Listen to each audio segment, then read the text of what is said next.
Roof is open. It's been raining most of the afternoon, but the skies have cleared up and the roof is open. It's a gorgeous night for baseball here in Toronto.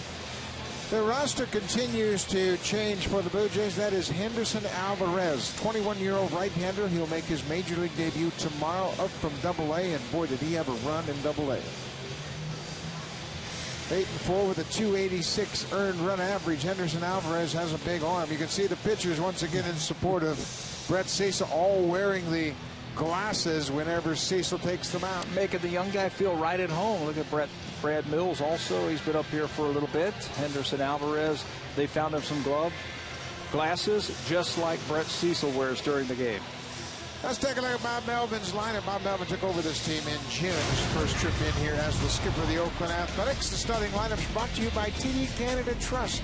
Banking can be this comfortable. Jamal Weeks, top of the order, is taking over every day at second base. He is a switch hitter doing a good job for Oakland.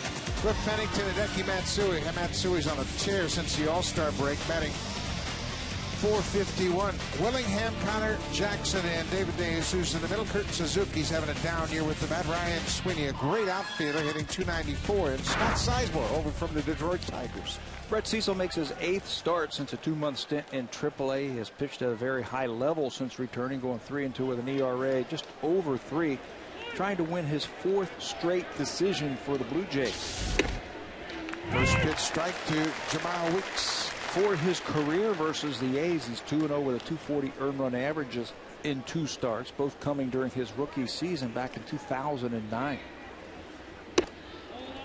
Upstairs, Weeks had a good series against Tampa Bay. Oakland won 2 of the 3 games against the Rays. Weeks went 5 for 12 in the 3-game series.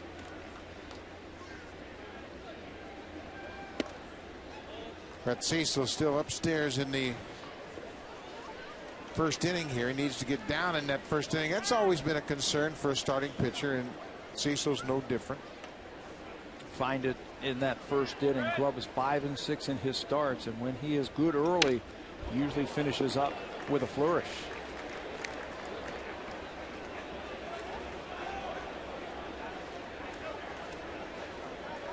Jamal Weeks is the younger brother of Wiki Weeks, who is the great second baseman of the Milwaukee Brewers. Jamal played collegiately for the University of Miami Hurricanes. And a changeup that sails inside. Full count.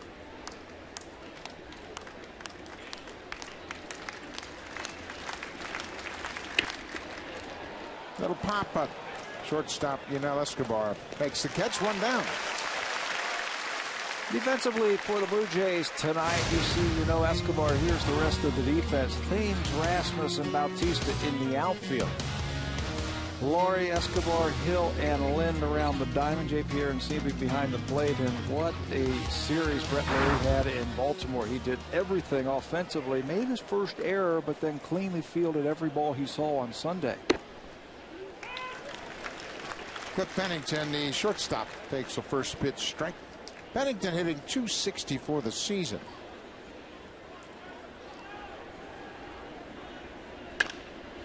Drives this one foul. Pennington's had a rough road trip. He was felled by Bell's palsy, which made the left side of his face numb, and he really had no control. He couldn't close his left eye. And he lost all the movement in his left side of his face. Here he hits one off the mound. Escobar's got him behind second and throws him out. 2 uptown very quickly for Brett Cecil. The scouting report for Brett Cecil tonight is brought to you by Home Hardware. Homeowners helping homeowners. It's last year's version of what we have seen from Brett Cecil. Throwing harder now, action on his pitches. He's got a better slider. And he's got a better changeup, too, than the one we saw early this season. Right now, I think the key for him is he is working downhill, staying over that mound just a little bit longer, getting his hand on top of the ball, and really working down towards home plate. The red-hot Hideki Matsui takes the first pitch strike. Matsui has hit .451 since the All-Star break. He's on a 15-game hit streak. And he has hit well against Brett Cecil in the past. Matsui 5 for 8 with a couple of home runs against the Blue Jays left-hander. You don't see a lot of movement in Hideki Matsui when he is at the plate. There is his career numbers versus the Blue Jays. Very still. He uses his hands very well. Tough to strike him out. 0-2, 2 outs. Hits this ball into center field. Rasmus has plenty of room. A 1-2-3 first inning for Brett Cecil.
Trip to Tampa Bay and Baltimore. They won 2 of the last 3 games on the trip against the Orioles. Take a look at their lineup. They're 2 games over 500 at 58 and 56. Escobar, Thames, Bautista, top of the order. Adam Lind, Edwin Encarnacion, Colby Rasmus was really starting to swing the bat well here after 10 games in a Blue Jay uniform. Aaron Hill, JP Arancibia, and Brent Bowie making his Rogers Center debut tonight. They'll take on the Canadian Rich Harden, who will make just his 7th start of the season. He was reinstated from the 60-day DL on July the 1st. His problems started back in March, did not appear in a spring training game, placed on the 15-day DL on March the 30th with a sprained right shoulder. So his numbers way down. Just 6 starts again this season for the Oakland A's. When he's healthy, he's as good as any right-hander in baseball. Escobar didn't waste any time, jumps on the first pitch and starts things off with a hard single to left. Great start for the Blue Jays. Defensively for the Oakland A's, 90 errors overall, 2nd most in the American League. Josh Willingham in left field, Ryan Sweeney center, David DeJesus, a very good right fielder, will patrol the outfield. Sizemore came over from the Tigers, Pennington, Weeks, and Jackson, 3rd to 1st. And Kurt Suzuki, one of the more durable catchers in the American League, 91 games started at catcher, 3rd most among American League catchers. Eric Thames, the left fielder, swings at the first pitch and drives it into center field. Ryan Sweeney deep in center. Escobar's tagging at first, and the throw is on line, so he will hold his ground. 1 down. Good aggressive approach right there from Escobar. Scouting report for Rich Harden. He's got extraordinary stuff. Fastball, sliders, breaking pitches, and you're right, when he's healthy, he's one of the toughest right-handers in the American League. He's been clipped by the Blue Jays. He has not beaten them in 8 career starts. Yet time lost to injuries. 10 times he has been on the disabled list, and he has lost so many times, so many games to that injury bug. Jose Bautista, swing and a drive, left field. This ball is deep and foul. Certainly had enough of it, but it just hooked foul. Jose Bautista hasn't done much against Oakland in the past. Looked like it might have been a changeup, and it really sped his bat up. Watch where this one lands in the 4th deck here at Rogers Center, but just foul down the left field line.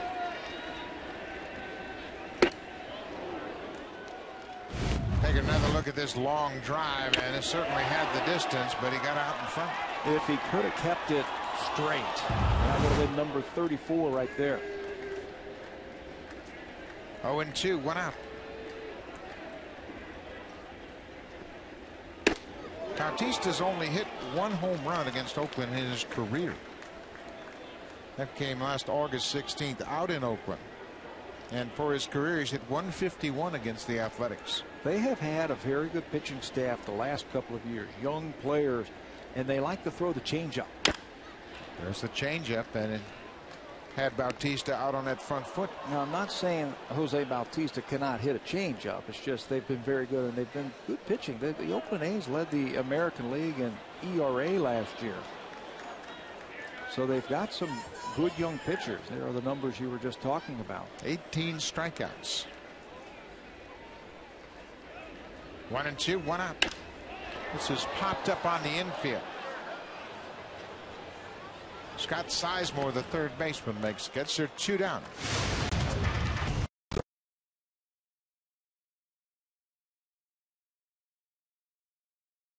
Mid-season break. You need your 3 and 4 hitters. They were such a force in that first half. They really carried them, driving in the big runs, hitting the home runs.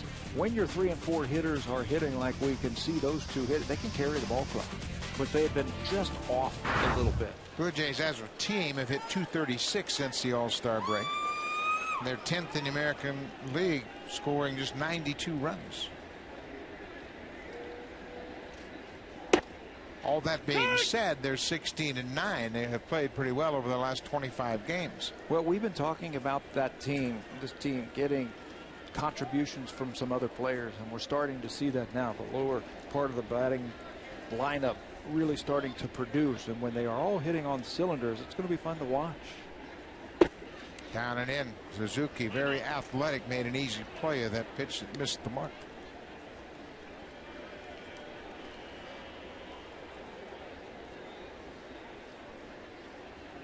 Blue Jays won the series the first time the Athletics were here in town. That was way back in April. Second series of the season. They took 2 of 3. And they lost a tough game. Ricky Romero lost to Trevor Cahill in the series finale. They had a chance to sweep, but Oakland won that game 2-1. One of those games was a walk-off game, won by Escobar in the extra innings with a home run. That home run off Grant Balfour. 2-1, 2 outs. Just off the outside corner. Rich Harden was a great athlete as a kid. Played in the outfield an awful lot and certainly had a lot of athleticism. Then he was drafted out of high school by Seattle in the later rounds, but decided to try to improve his draft position and pitched in junior college in Arizona. His best run basically was 2008. He went 10-2 between the Athletics and the Cubs. He was traded mid-season, and he was really dominating. He's not had much success against the Blue Jays. Last time he pitched here at Rogers Center was last May. Lasted just 2 2/3. Gave up 7 runs in that game while he was pitching for Texas.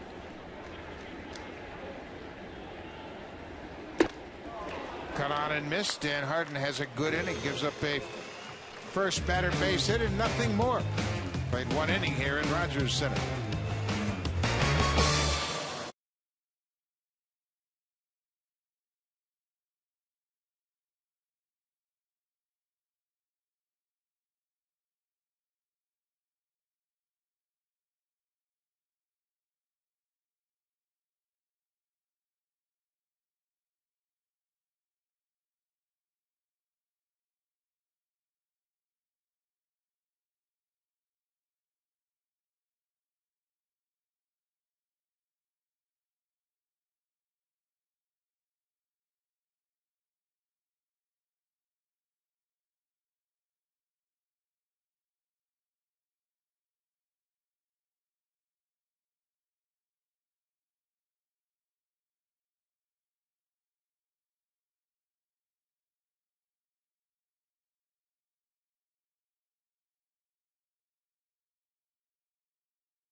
you can catch that match on Sportsnet East, West, Ontario, and Pacific. Rogers Cup presented by National Bank. They had a soggy day here in the afternoon, but they are playing their matches now as the weather has really improved dramatically. So if you want to see some great tennis action, Rogers Sportsnet has it for you right now. Serena Williams on the court.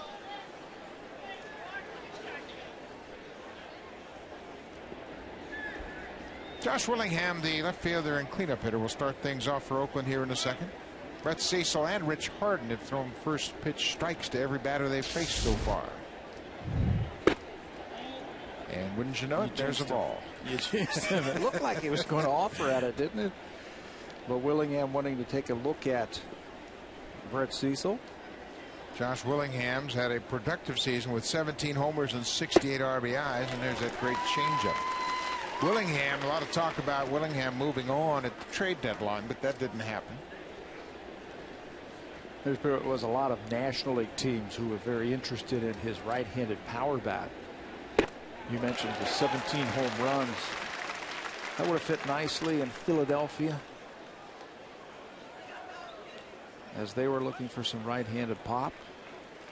San Francisco, there was some talk about him moving across the bay to possibly to the Giants. Of course, Philadelphia picked up Hunter Pence, who's fit nicely into that lineup. He was the right-handed bat they were looking for. If they couldn't get Willingham, Pence possibly a little more athletic. 2-2.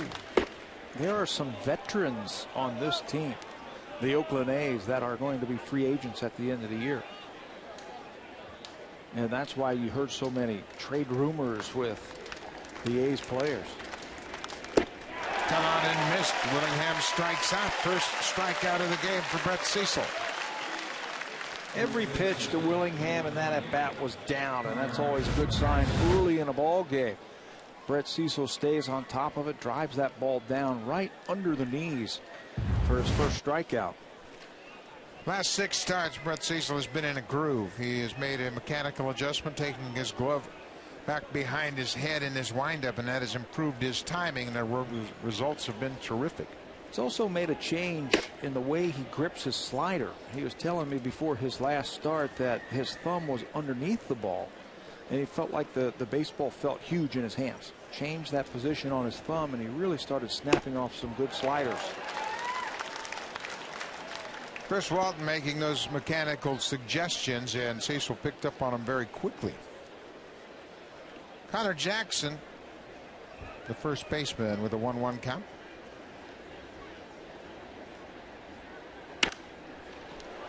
Got jammed on that fastball and fouls it out of play. Jackson's been a guy that hasn't lived up to expectations with just 4 homers and 38 RBIs. He was a guy they'd counted on to provide a little more consistent power. Came up with the Arizona Diamondbacks and had a couple of good years there. That's a fair ball. Cecil's throw is right on the money. 2 outs. Boy, Cecil did a nice job of taking his time and not panicking when that swinging mutt dribbled up the third base line. Yeah, he falls off towards the third base line, and he knows that a right-handed batter has to get uncoiled when he swings like that. Takes his time, picks up his target, and throws a strike over to Lynn to get the second out. Can't panic in those situations. Just take it and make a good throw. With 2 outs, David DeJesus, the right fielder, will bat. First pitch strike. It's been a real struggle for DeJesus. He had a pretty good series over the weekend. He had 3 hits against David Price on Sunday. But for the season, his numbers are down and disappointing. You can say that about a couple of the players in the Oakland A's offensive team. They just haven't been able to put it together. They play in a very tough home ballpark to be an offensive player. The mausoleum, I call it, has always been a tough place to hit.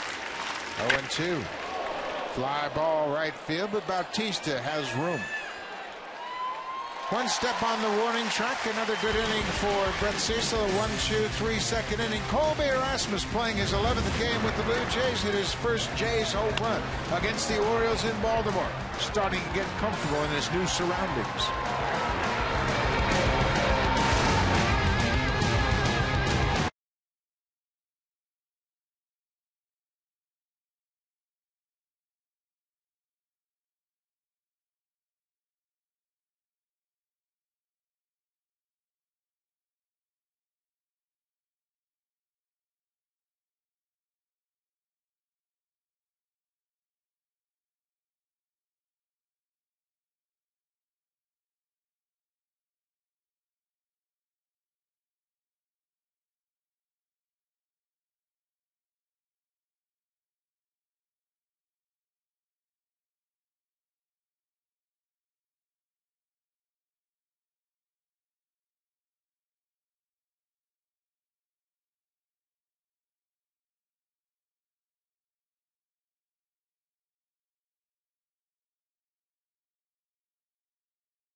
Prizes from Sharp, including Canada's largest LCD TV, a 70-inch Sharp Aquos. Enter online at hitahomerunwithsharp.ca. Sharp makes bigger, better. Brett Cecil off to a good start tonight against Oakland. He's retired all 6 batters he's faced. Rich Harden is on the mound, set to deal with Edwin Encarnacion. Encarnacion looking for his first hit against Rich Harden. He's 0 for 8 against the A's right-hander. You can see why Harden would be so tough on the right-handers. How hard he throws. Now, he doesn't throw as hard as he did when he first came up. And injuries have had that reason. But still very tough on right-handers with that hard slider. There's that good fastball. A little bit of late movement brought it back over the outside corner. Harden's one of those great athletes that you just wish he would be able to stay healthy and put a full season together. There's a drive to left field, high and deep. Willingham looking up at the wall. Gone! Home run! His 10th of the season.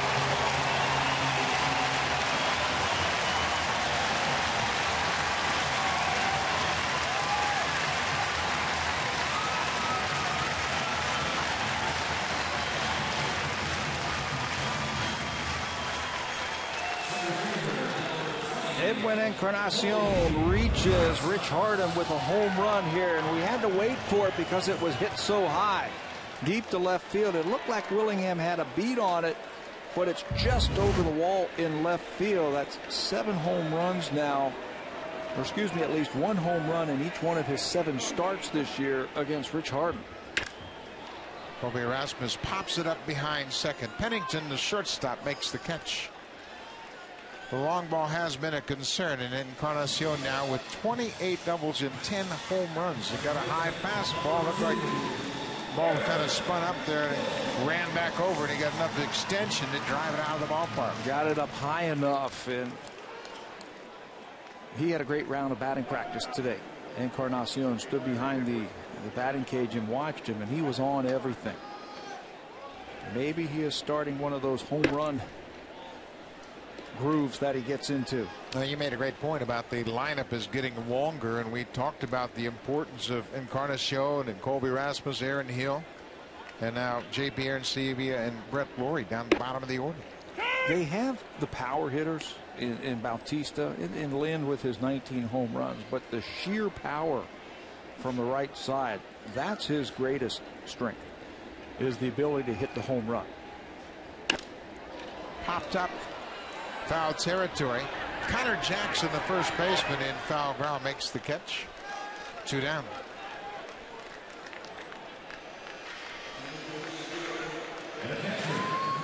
Encarnacion, since he's gotten regular at bats after Juan Rivera was let go, has really come on. Consistently taking good at bats and hitting the ball hard. Doesn't have to worry about defense all the time. They spot started him at first base and a couple of games at third base. But right now, his job description is hitter, and he's doing a good job. JP Arencibia takes the first pitch breaking ball from Harden. Trying to work him down and away. He laid off that fastball. Good power numbers for Arencibia. The average isn't where he would like. And he's also struck out 96 times in those 87 games. He looks like a different hitter, I think, the last 2 weeks or so. Better balance at the plate. He had an at-bat in Baltimore where he hit a ball up the gap in right center field. He looked really good. Took a breaking ball down and away and drove in a couple of runs with that double to the opposite field.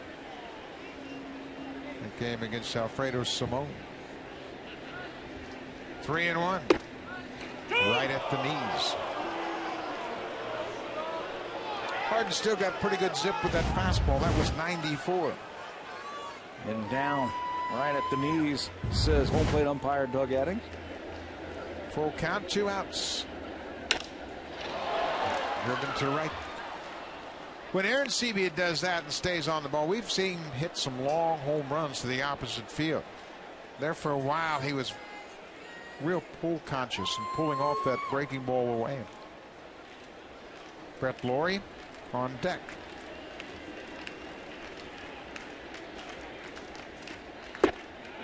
He'll take the walk.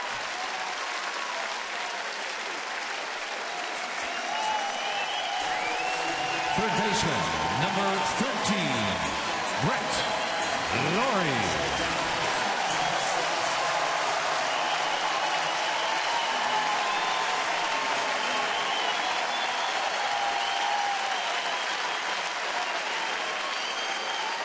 These folks have been waiting for this moment for a long time. They have heard about Brett Laurie ever since the trade from the Milwaukee Brewers. Takes the first pitch strike from fellow Canadian Rich Harden. And when they got a first look at him over the weekend down in Baltimore, he didn't disappoint them.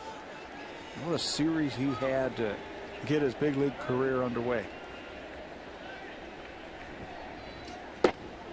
That off-speed pitch. How about this big league ball game and 2 players from British Columbia facing one another? Rich Harden from Victoria, BC, and Brett Laurie from Langley, BC. 0-2, 2 outs. Harden wins this battle. Strikes out Laurie to end the second inning. But the Blue Jays break out on top. Edwin Encarnacion leading off the second inning. It's his 10th home run of the season. 1-0 Jays.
Twitter.com/Blue Jays.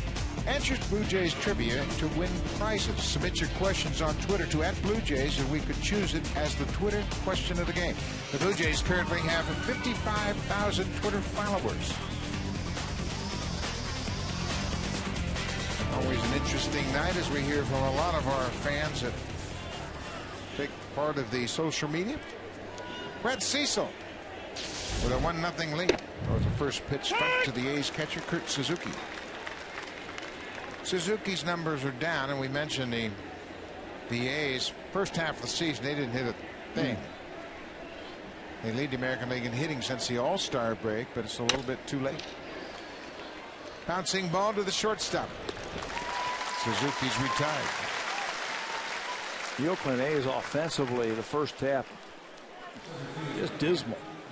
Since the All-Star break, like you said, they're starting to get into the major league lead in some of the other offensive categories since Bob Melvin's taken over. They're tied for 5th in run score, which is always a parameter, I think, which is the most important. I don't care what your on-base percentage is, what your batting average is. It's how many runs you score.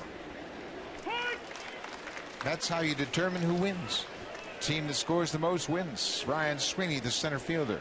You know, one other thing that the Oakland A's are starting to do a little bit more of that they haven't done for a long time. Then to go to the bag, Sweeney's retired, 2 quick outs. Is steal more bases. For years, the A's would not steal bases, but they're starting to use that in their offense. They were 7 for 7 on Saturday night at Tampa Bay, which I think is a very important part, especially when you've got some speed like Bob Melvin's team does. Well, Jamal Weeks helps a lot in that. He's got some speed, brought that dimension to the team. Cliff Pennington has 8 steals. They can run a little bit. When you're not hitting, you better figure out a way to score some runs. Scott Sizemore was acquired in a deal with the Detroit Tigers that sent former Blue Jay David Percy to Detroit. That came back in May.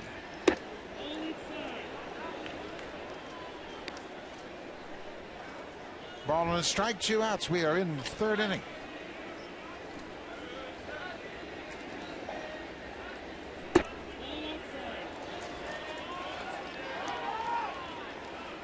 Brett Cecil looks like a different pitcher. More confident, working quicker, has a good game plan. And you can see the conviction in his delivery. Body language is a big thing with John Farrell. He'll watch body language of pitchers, and he can read them. How they are on the mound. Throwing pitches, like you say, with conviction. 2-2. Just off the inside edge. I tell you what, if managers can read pitchers' body language, you know hitters can.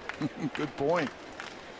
When you walk around out on that mound and you don't feel confident, hitters certainly know it. Slashed foul. Brett Cecil, we mentioned a very good groove. The only mistake he made last time out was a home run to Evan Longoria, but this stretch of his last 3 starts, 7 1/3 each time out. That's exactly what you want from a starter. He's allowed only 4 runs in his last 27 innings.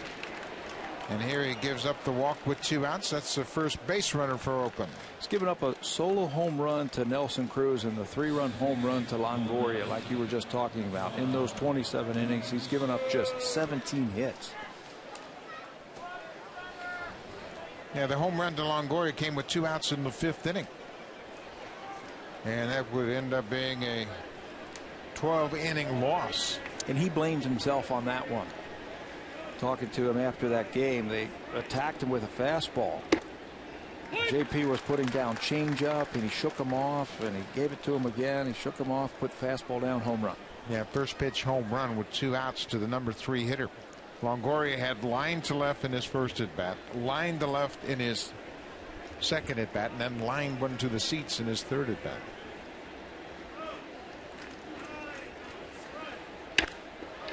There's a little looper down the left field line. That's a fair ball. Sizemore headed for third base. The throw to third is ill-advised, as that gives Jamil Weeks the opportunity to go to second. That's a mistake by Eric Thames, trying to get Sizemore with 2 outs on that little blooper. Well, all he has to know is 2 outs. The runner is running as soon as the ball is hit. It is a humpback liner, if you will, in the left field, not hit hard enough for the ball to get to him. So Eric Thames would have been better off just picking the ball up right here and throwing it to second base. Really no chance to get Sizemore at third. Not with 2 outs, and the fact you have to go so far to retrieve the ball to begin with. Now there are 2 base runners in scoring position with 2 outs.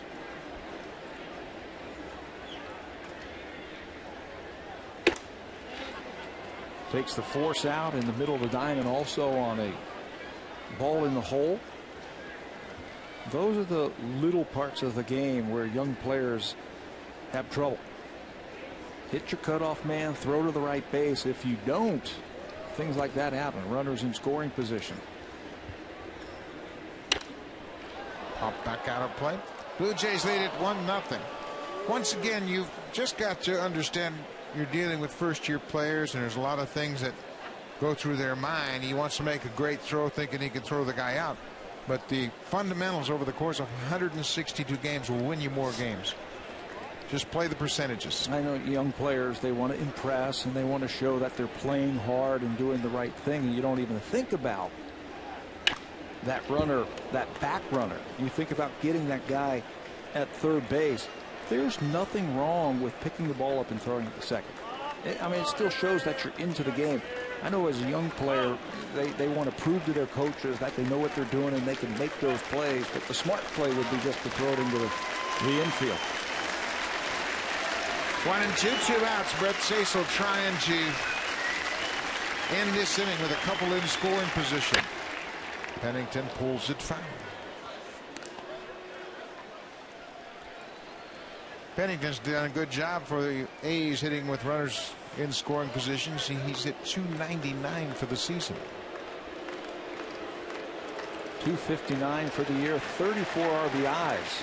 So he's got to be picking them up somewhere.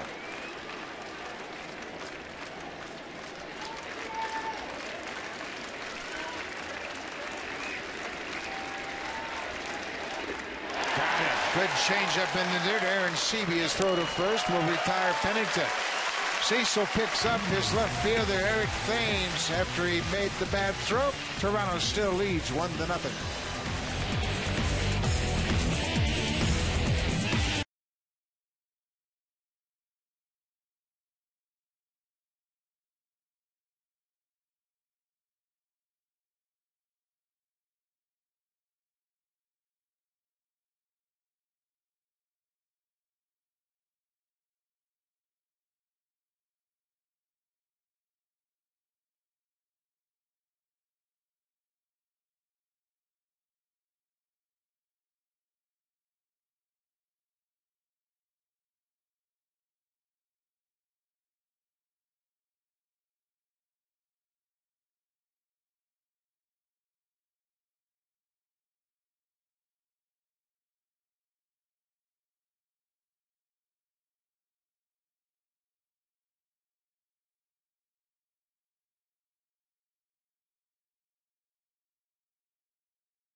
Series over the weekend. Boston leads by a game and a half as they've won 3 in a row. Top of the order, Escobar singled on the first pitch he saw off Rich Harden. Boy, is he swinging the bat well. We mentioned his batting average, .342 since the break. He's also had a .438 on base percentage. I thought he looked pretty good in the number 2 slot the other day down in Baltimore when Rajai Davis got the start leading off. Those 2 on base Davis ahead of him and then Escobar behind him with his high on base percentage would create a lot of RBI opportunities for 3 and 4. Dwayne Murphy really likes Escobar's power, and he feels that if he can focus on laying off that letter high fastball and force the pitcher down into the bottom half of the strike zone, he can really do some damage. He can hit it out anywhere in the ballpark. What a hit. He was fooled on that breaking ball, kept his hands back, and picks up his second hit of the game. We mentioned Eric Thames making that throwing mistake with 2 outs, and after the inning, Thames goes to Lovello to check with him on what he should have done in that situation. That is the key right there. The coach didn't have to go out and search the young player. The young player went to the coach and said, okay, I think I should have thrown the ball to second base. Am I right? And now Torey Lovello will explain to him, this is the reason why you would do that. That's 2 outs. An impressive move by a young player, yes, given the fact that he was batting second in this inning. He still had the focus of defense, knowing that he was going to be the second hitter in the inning, but he wanted to make sure that he checked with his outfield coach.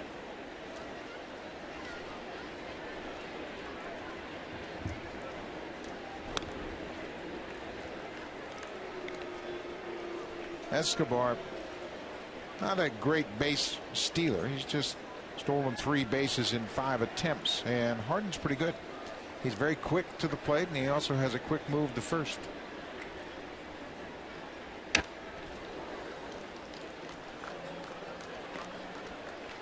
Harden has allowed just 4. He's caught 4 base runners in 6 attempts, so the only 2 runners have been successful against him.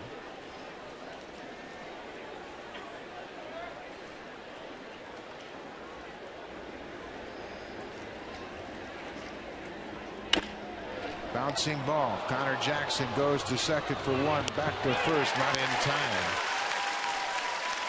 Jackson did a good job on the backhand, taking that short hopper. Got the lead runner. Cliff Pennington didn't have a real good shot at Thames, who got out of the batter's box in good shape. Well, I like how Escobar stands right there to block the vision a little bit, if you will, on that return throw to first base. Thames runs hard on every play. Escobar knows exactly what his shortstop has to deal with that base runner running between first and second. Jose Bautista just missed a home run his first time up. Pulled a deep drive into the 4th deck, just foul. Eventually popped up to the third baseman.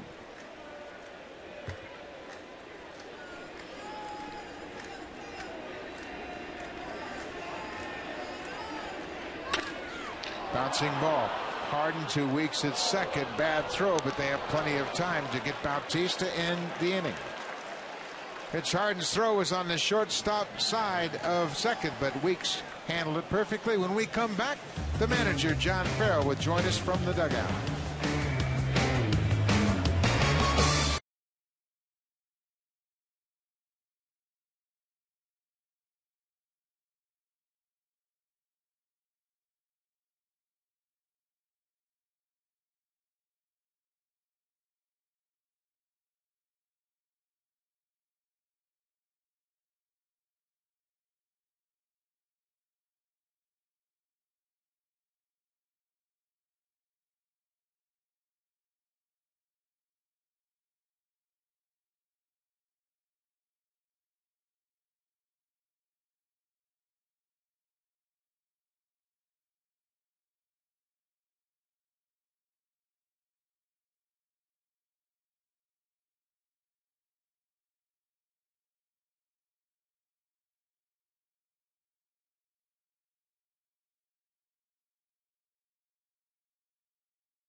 And Brett Lawrie in the lineup. How does that compare to the way that the team feels now with 2 of those young guys in this lineup now?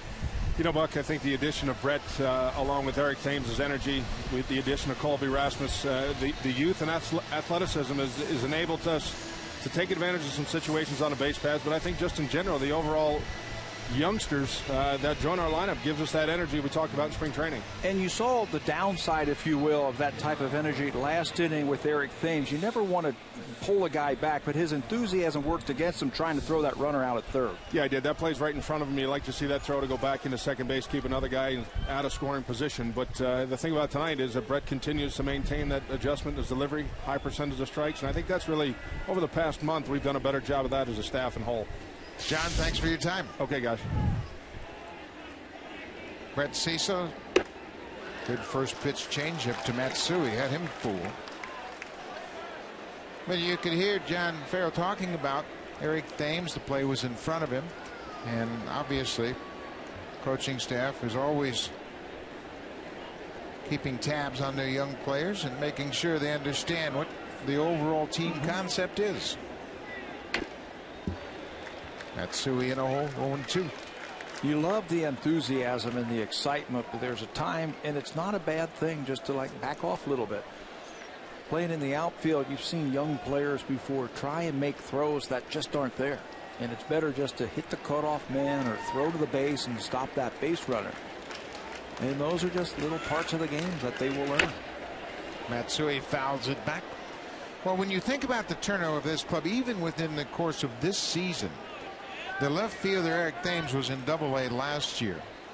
The third baseman Brett Laurie was in Double-A with the Milwaukee Brewers, and the catcher was in Double-A with, or Triple-A with, the Blue Jays in Las Vegas. Colby Rasmus was in St. Louis. That ball is driven toward the gap, but Colby Rasmus with a long gate runs it down very easily. And Brett Cecil was in his rookie season winning 15 games, so there's been a lot of turnover, and it's because of some young players showing some dramatic signs. Tomorrow night's starter for the Blue Jays, Henderson Alvarez, started this year in A-ball. Think about where he has been this year. Started with the Dunedin Club, which is the high A-ball club in the Florida State League, went to Double-A, and will make his big league debut tomorrow. And the good thing, Henderson Alvarez, like Brett Laurie, was with the team in spring training, so he sees a lot of familiar faces. That hit Willingham on the left elbow. He'll take his base with one out. But there are a lot of good things going on with this organization right now. Fourth time this year that Brett Cecil has hit a batter. Willingham can't pull that elbow back out of the way. It just hangs out over the plate, and he gets hit right on the elbow. John Farrell talked about the athleticism on the field with Rasmus in center, Laurie at third, Thames in left, and Bautista back in right. You know, athletes all over the diamond. And the one thing about winning and getting back to contention, you're not going to win, especially in the American League East, with average ability. No. You have to have exceptional ability in athletes. Athletes who can do multiple things on the baseball diamond. Steal your base, play defense, hit for average. Got a great arm, great defender, home run hitter. You know, those are the type of things that each one of these players we're starting to see now. Not one-dimensional.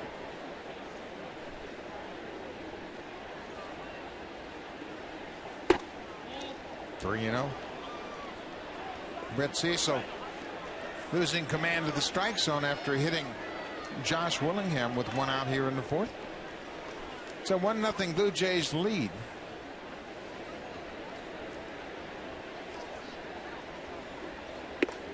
There's a strike.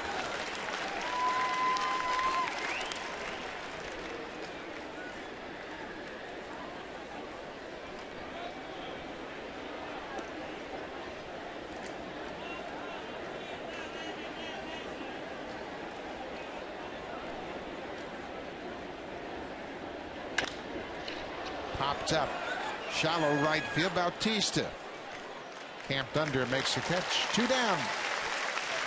And talking about the minor leagues, you can look at the Blue Jays farm report. Casey Lawrence in his last 6 in A-ball. 5-0 with a 1.10 ERA. Nestor Molina in Dunedin has been great all season long, and he's on a hot streak. How about Drew Hutchison, 20 years old? That's the one that impresses me. 20 years old. He's currently on a 12-inning scoreless streak, which is 3 innings off his season high, where he did 15 earlier this year. And Henderson Alvarez, he's here. 4-0 in his last 5 with an ERA just over 2. So there's lots of pitching coming for the Blue Jays. And that certainly is the quickest way to contention. Overload your organization with big, strong pitchers.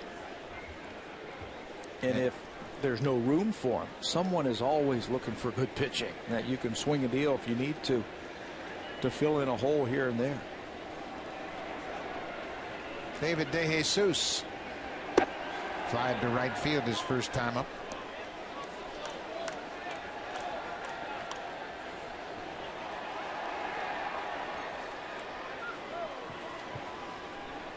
Oakland has scored a lot of runs since the All-Star break. We mentioned their first half struggles, but since the All-Star break, they were tied with Texas in runs scored. Tied for 3rd in the American League.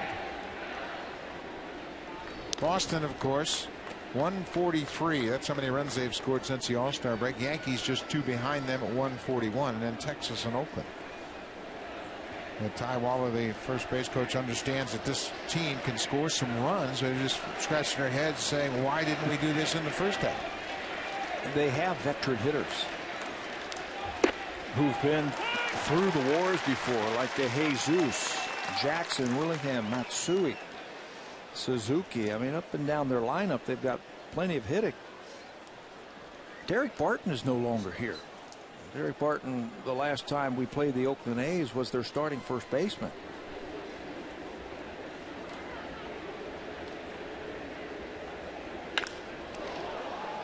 That's a foul ball, just hooked into foul ground.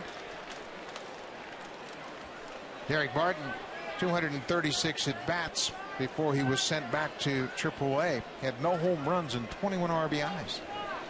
And he was a guy they always expected to be somewhat of a run producer. But then again, he was never the kind of guy that he wanted at the corners. Not a 25 home run hitter by any means. His whole game was built on getting on base. Left field. Eric Thames got a late break on it. He stays with it and makes a catch running away from the infield. Thames runs it down and left. The A's are retired. Brett Cecil strands the base runner. The Blue Jays, middle of the 4th, lead 1-0.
Someone will win a 40-inch Aquas Quattron TV and Blu-ray player.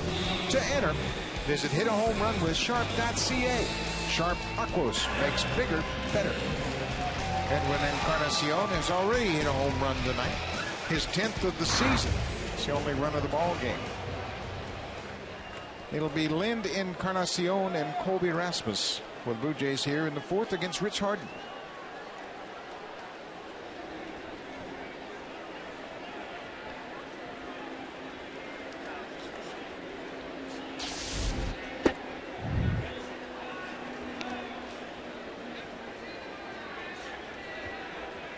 Adam Lind struck out his first time up, stuck on 19 home runs.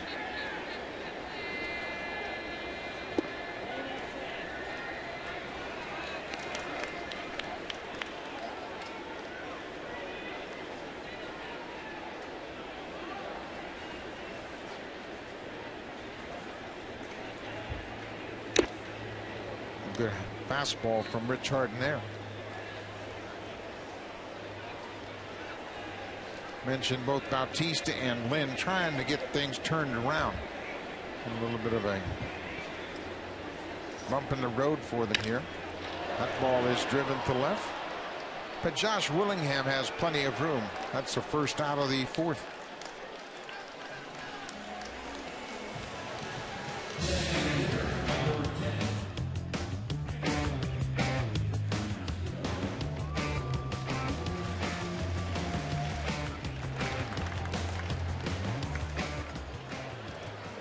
Edwin Encarnacion, home run number 10 back in the 2nd inning. It's a fastball on the outside corner. Looked like Encarnacion hit a high breaking ball. It just kind of spun out over the plate. Didn't really get the bite that Heron was looking for. Harden was looking for. There's that same slider right there that Rich Harden was trying to get to break a little more.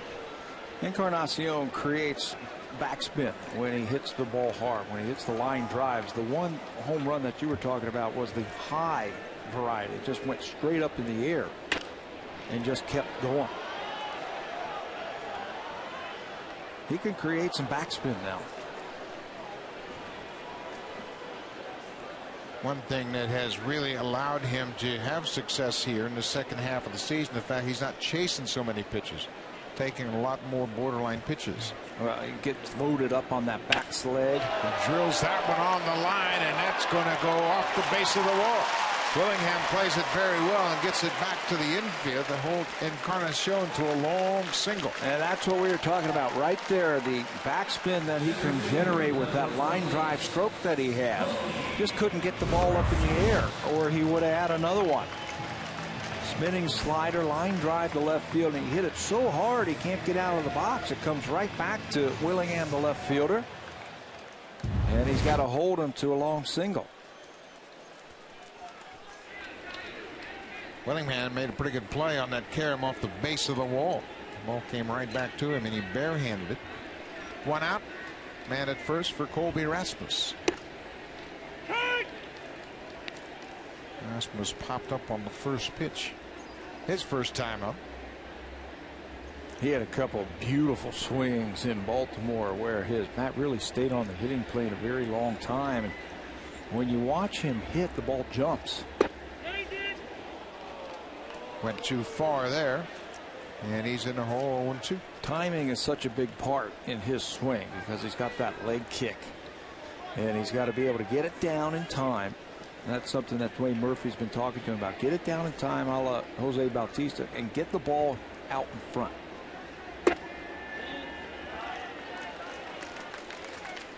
Yeah, timing is crucial when you have an exaggerated leg kick, and Dwayne Murphy has really been pleased with the way Rasmus has made the quick adjustment, kind of calmed down after the trade and all the excitement of coming here. But he really likes the upside for what he sees with Colby Rasmus. Really believes he's going to have a lot of power. Yeah, all you have to do is watch two of the swings that he took on that last road trip. The double that he hit to left center field in Tampa Bay, where he drove the ball to the base of the wall in left field, and then the one he hit off the wall in right field on Sunday.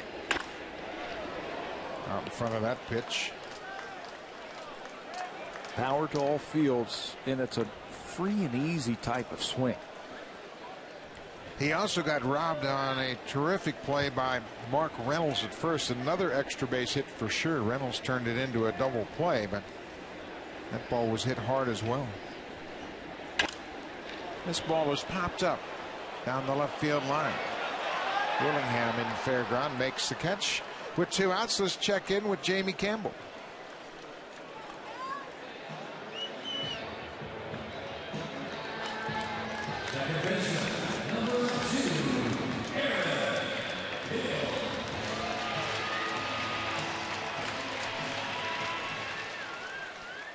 Jojo Reyes getting his first start in an Orioles uniform, and he has fallen behind. And of course the Orioles have really had a tough season. They have lost 8 of their last 10 games, including 2 in a row to the Blue Jays. Aaron Hill takes the first pitch downstairs for a ball.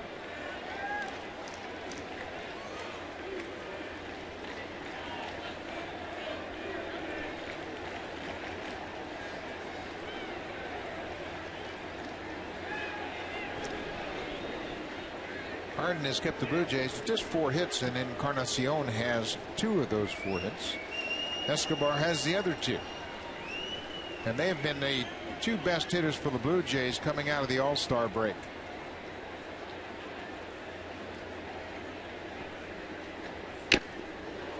Fouled off the glove of the catcher. Encarnacion has 26 hits now since the All-Star break, and Escobar has 28 hits since the All-Star break. They've both been swinging hot bats.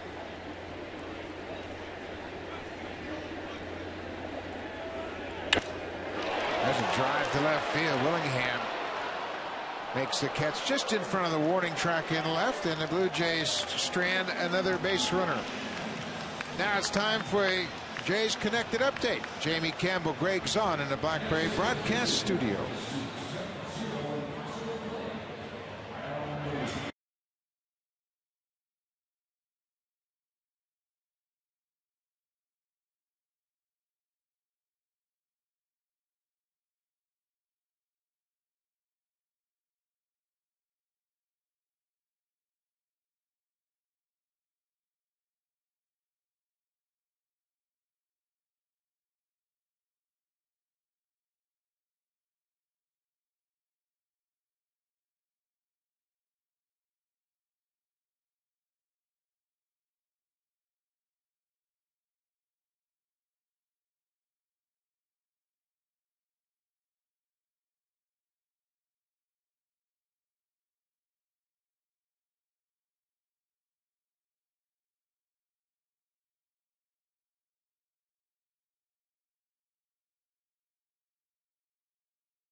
The AO Player of the Week. At Blue Jays asked who were the last 3 Blue Jay players to win the award.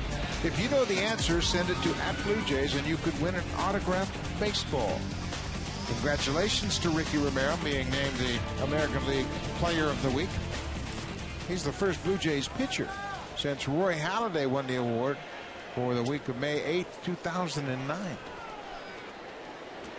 And he had some week. Yeah. Great against Tampa. He was even better against Baltimore. He had all of those pitchers working in both of those games. So I guess the last 3 were not a pitcher, huh? Ground ball to second. Hill is there. And Mr. Tabbert just gave you a hint. 1 out to start the 5th by Brett Cecil. And John Fail talked about it when he was with us from the dugout, saying how the mechanical adjustment has really been ingrained in Cecil's approach. Just taking that glove back behind his head really keeps the timing intact. It was a very simple thing that Bruce Walton and Brett Cecil went over on one of his throw days between that Texas start, maybe three outings ago. He was throwing a bullpen session, threw about 30 pitches, and there was nothing there. He said, Brett, this is not going to get it done. We've got to try something else. Why don't you try going over your head? And that'll help you get the ball out of your glove a little bit quicker and use your lower half just a little bit better. He threw 10 pitches, and Bruce Walton's eyes just lit up. He didn't say anything like, hey, that was great. But he knew that that was what he needed. And Cecil has done the rest. He is taking it from there, and he has gone out and pitched the best baseball of his season. His delivery has been very consistent, and because of that, he's been down in the zone, much more effective. And you mentioned the mechanical change he's made on the grip of the baseball with his slider. He just raised the thumb up on the side of the baseball, and that gave him a much better feel. Full count, one out. Brian Sweeney, the center fielder. He'll take the walk. That's his third walk. Anytime you talk about winning and getting over 500 and having a successful season, it gets right down to the pitching. The last 20 starts combined between Romero, Morrow, and Cecil, they've won 10 of them, 10-5 with a very good earned average. The number that I love is bonus batting average, just over 216 for Romero. Remember, the Texas Rangers were in there a couple of times. Scott Sizemore, the third baseman, takes a first pitch strike. Romero and Morrow in Baltimore looked unhittable. I thought Morrow was going to throw a perfect game. He was perfect through 5 innings. Somehow the Orioles scored 6 runs on 4 hits. There's a line drive caught by Escobar. Oh, what an effort. He went about as high as he could and got it in the webbing of his glove to take a hit away from Scott Sizemore. Certainly pays to be about 6'3". What Escobar is not hit very hard by Sizemore. What a play by Yuno Escobar at the height, at the apex of his jump. He takes away a hit from Scott Sizemore and catches it in the webbing. 2 outs.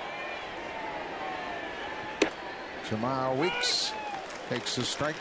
We mentioned how well the pitching has done over those last 20 starts. A lot of it has to do with good defense behind him. Colby Rasmussen, center, is playing in his 11th game, and he really covers a lot of territory in center. He's really settled down the outfield.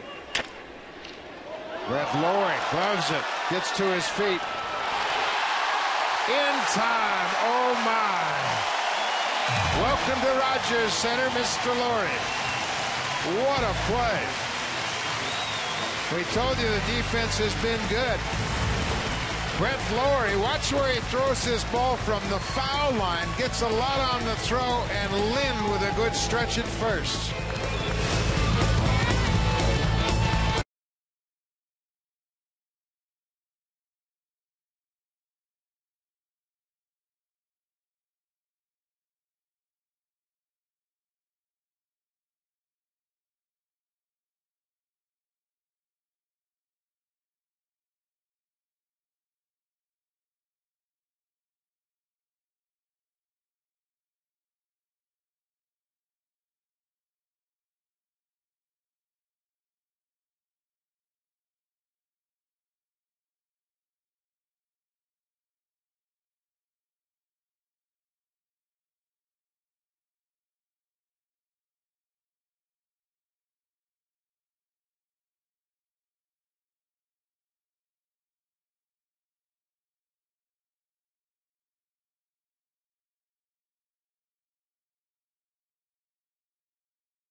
Blue Jays gets congratulations from Jose Bautista and Adam Lynn, and certainly appreciative of Lynn's great stretch. But what a physical play down at third. Well, when that replay, you see that he had actually started moving into the hole before that play was, the ball was hit, and then came back.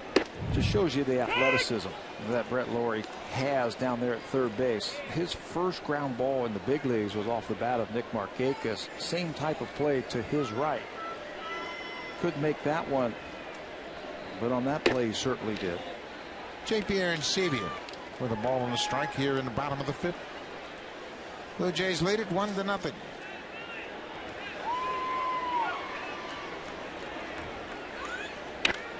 Off the end of the bat. Both pitchers have really gotten into a groove. Rich Harden, only blemish on his night was a hanging breaking ball he threw to Edwin Encarnacion to start the second. Brett Cecil was allowed just one hit.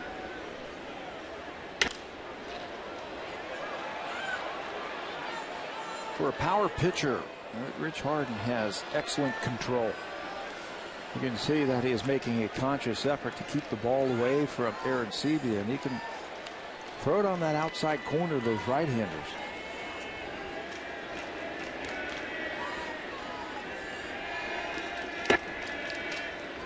JP lays off that high fastball.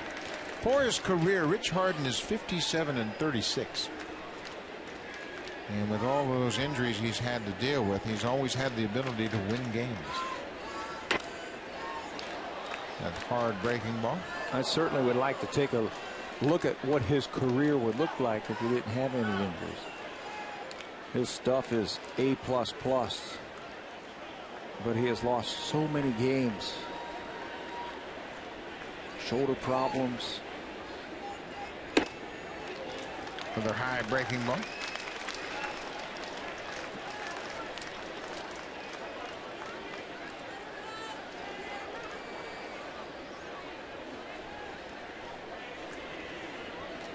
Full count. Breaking ball gets Arencibia. First out of the fifth. Brett Lawrie from Langley, British Columbia, will step in the box. And Langley is a suburb of Vancouver, to the southeast of Vancouver. And you take a look at the nationalities, players on active rosters. USA by far the leader, but Canada now with 13 players on the active rosters of a 25-man roster. And how many of them are in this game here tonight? 3. The pitcher, Rich Harden from Victoria, BC. Brett Lawrie from Langley, and Tristan Magnuson, who was born in Vancouver. We've cornered the market here tonight. And so far, Harden has won bragging rights of British Columbia. He struck out Lawrie the first time up.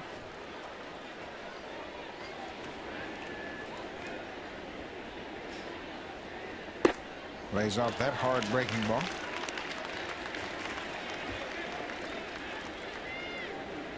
But Lawrie may have robbed Harden of a run when he made that fine defensive play off the bat of Jamiel Weeks to end the fifth. Well, he's showing a good eye, laying off that pitch with 2 strikes. Orioles tried to do the same thing over the weekend. Tried breaking balls away, and he laid off of them until he got a couple of pitches up in the strike zone. High fly ball, but that's going to stay in the park. Ryan Sweeney has plenty of room. Lawrie's retired. 2 down here in the fifth.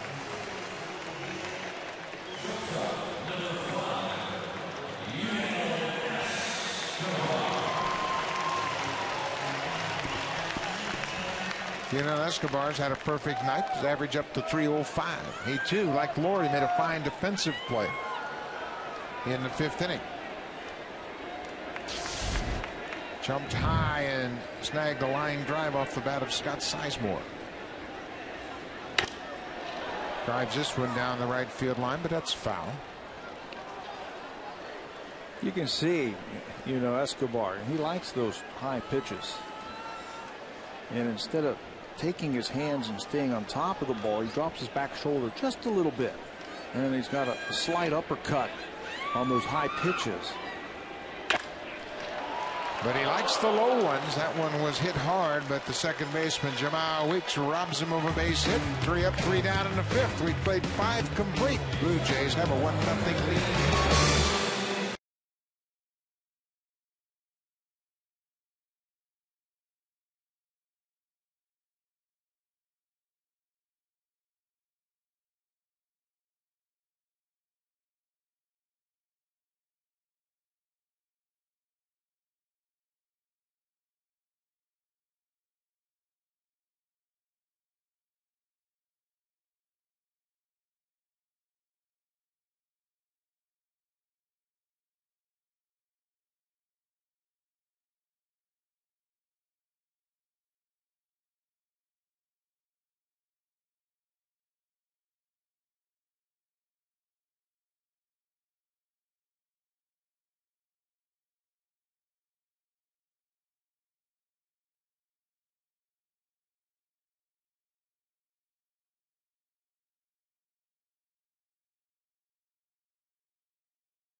Both starters have settled down very effectively. Brett Cecil's allowed just 1 hit. Harden's allowed only 4 hits, but 1 was a home run.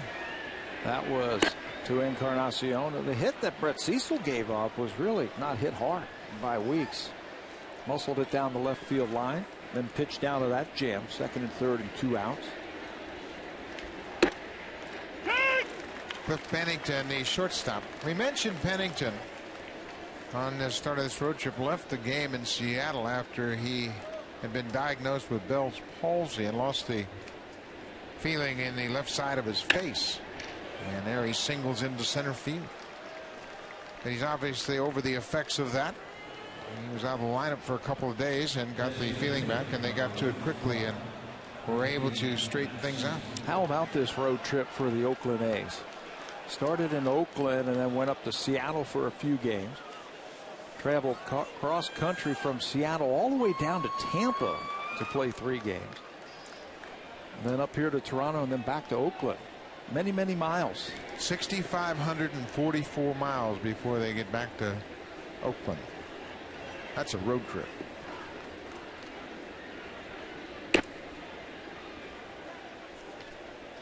Hideki Matsui is 0 for 2 so far tonight.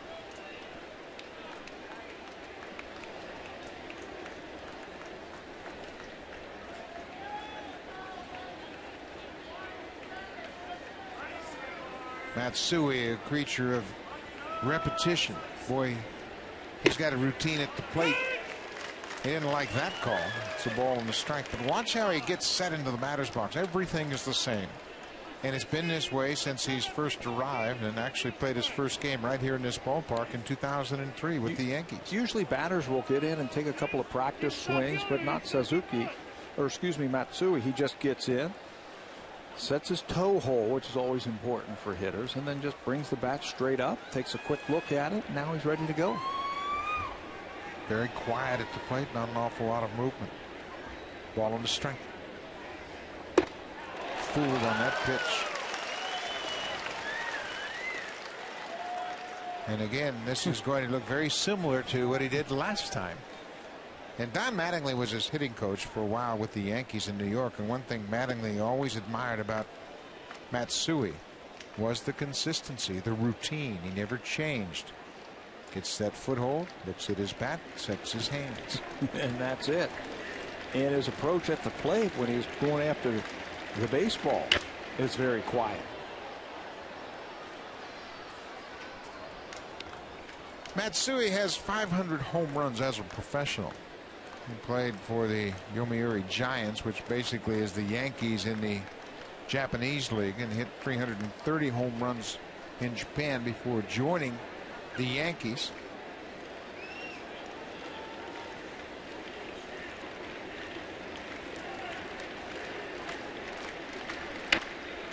Spoils a pretty good pitch down and away. Matsui left New York, went to the Angels, played a season there. Everybody was kind of thinking, well, maybe he's just about done, but he's shown signs recently that his stroke is back. We mentioned his great second half. At the All-Star break, he was hitting .209, and he's picked it up from there. Only Mike Napoli has had a higher batting average in the second half of the season.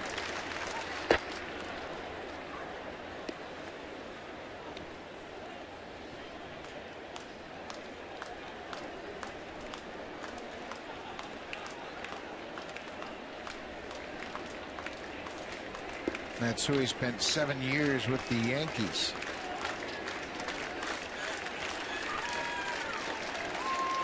Two balls, two strikes, nobody out.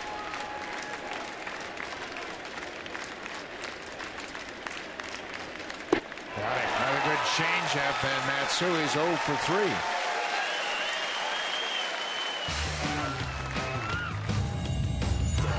On Rogers Sportsnet, brought to you by your local independently owned home hardware or home hardware building center. Homeowners helping homeowners. Pretty good indicator that Brett Cecil's stuff is a lot different tonight. Matsui came into this game 5 for 8 against the Blue Jays left-hander, and tonight he's 0 for 3 with the strikeout. Yeah, a couple of easy fly balls to center, and then that strikeout. The changeup has given him trouble. Josh Willingham got hit by a pitch back in the fourth. He also struck out.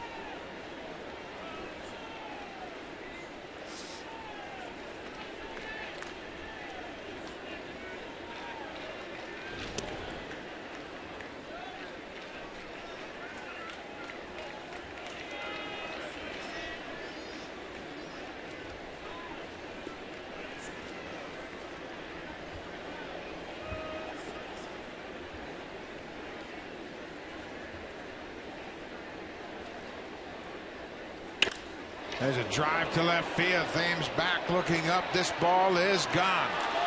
2-run home run for Josh Willingham, number 18 on the season. And the A's have taken a 2-1 lead here in the 6th. Really the only batter in their lineup with legitimate power that can hurt you with the long ball. This will be number 18, like you say, from Willingham. And it comes with the runner on base. So Oakland takes the lead. Change up out over the plate. And he timed it perfect that time. Stayed back just for a second. Kept his hands back, kept the weight back, and muscles the ball out of the ballpark. Good fastball for a strike. Willingham hitting the 2-run home run here has given the A's the lead. Much like Evan Longoria last start for Cecil, he gave up a 3-run home run to Longoria in the 5th.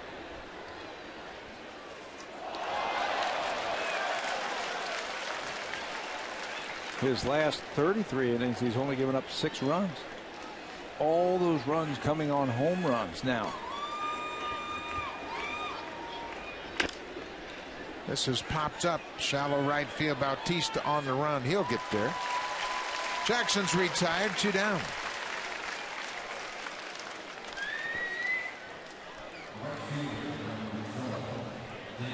Tuesday night. Pretty good turnout for a Tuesday night. 20,251. Excuse me, 20,521. And certainly some of the boost in the attendance had to do with the first game of Brett Lawrie here in this ballpark. And you could hear when they announced his name how many people recognized that they were saying the beginning of his career here at home. And I like what he said when he first came to the ball team. I'm not a savior. I'm just here to help the team win ball games, do my part. When you really think about it and discount the fact he's 21 years old, but he's played in the Olympics in China. He's been in the spotlight a lot and doesn't seem to be overwhelmed by anything.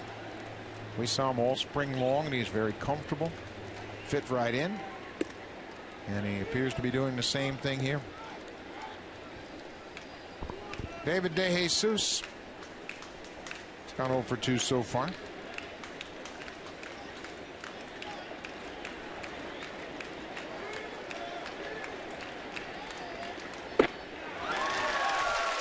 Make it 0 for 3. Cecil strikes out DeJesus. Couple of strikeouts in the inning, but a 2-run home run by Josh Willingham has given Oakland a 2-1 lead.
Nova Scotia, who knew the answer to the question, who were the last 3 Blue Jay players to win the award of Player of the Week? Bautista 2011, Encarnacion 2010, Lynn in 2009.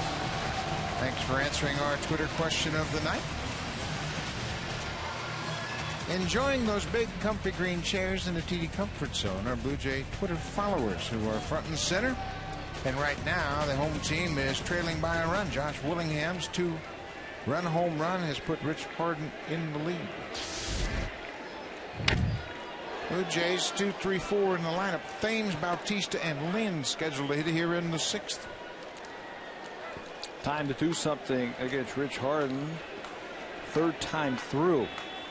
You look at his career numbers, 1st, 2nd, and then 3rd time through. This is when batters usually start to figure out Rich Harden. One thing Harden hasn't had over the years, a real consistent ability to throw that breaking ball. He's always had a good fastball and a great changeup, but that 3rd pitch, 3rd time through would serve him well. Hit hard but foul. For his career, 1st time through, the batters hit 196. This is what he has done this year, and those are right in line with his career numbers. 3rd time through in his career, 266, this year at 265. That's driven down the right side, but again, foul. Eric Thames has gone through a long dry spell here. Just a little bit impatient, swinging a few too many pitches. 1-2. Pops this one up, and it's going to get to the seats out of play. But I asked Dwayne Murphy if he'd seen anything that was creating some problems for Thames. He goes, just a lot of things going on in that head. He's a young hitter. You try to get a lot of information, and sometimes you get some negative thoughts going through your head, and it can clouds your judgment. Well, you start doubting yourself. Can I really hit here? Oh, I have to get a hit here so I don't get sent out. He just needs to go out and do what he was doing earlier this year, and he'll be fine. The strikeout, first out of the 6th. It's Canada's best-selling car 13 years in a row. Honda, the official vehicle of the Toronto Blue Jays.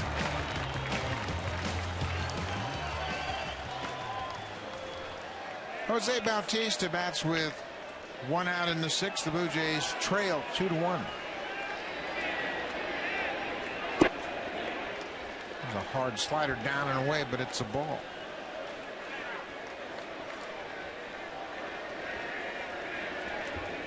Bautista's average down to .313. And right back with that slider. You know, the difference between Rich Hart and what we see right now, the one early in his career, right now he's pitching.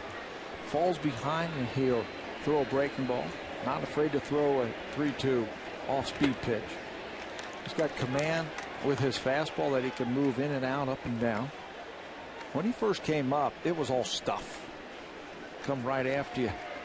But I think the injuries and the years that he has spent in big league baseball has taught him to be a pitcher. You combine that with good stuff. He still has good fastball, 95 miles an hour. And you can see why his one-loss record is what it is in his career. He's averaged 9.1 strikeouts per 9 innings pitched. That's for his entire career. Bautista didn't like that call. Felt it was low, but it's a full count. He's trying to beat the Blue Jays for the first time in his career. He has 8 starts against them, and he's come up with a goose egg. And that time, an off-speed pitch, and Bautista strikes out. Back-to-back strikeouts here in the 6th. 3-1 fastball at the knees, and now he is going to go to an off-speed pitch. Again, not afraid to throw it with a 3-2 count to a home run hitter, and he's got Bautista way out in front.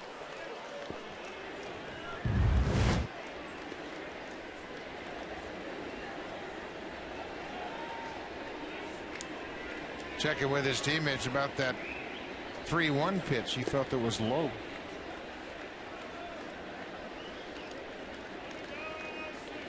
Once you get that borderline call against you, you can see talking about it down and away.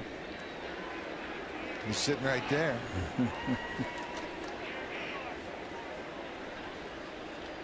2 outs. And cuts on that breaking ball. Boy, Harden's done a nice job in the middle innings incorporating that breaking ball into the mix. Just a little bit more than what we saw the first couple of innings. And that's what pitching's all about.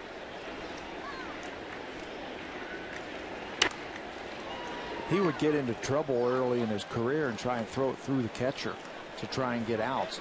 And he had the arm to do it. But now you see him backing off just a little bit. Taking a little something off when he is behind.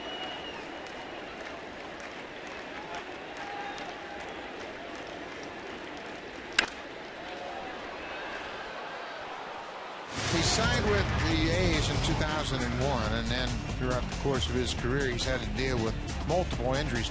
10 trips to the disabled list over his 9 seasons. Shoulder strain 3 times. Lower back strain. You've got the oblique muscle, the back muscle, lower back, a little bit of everything.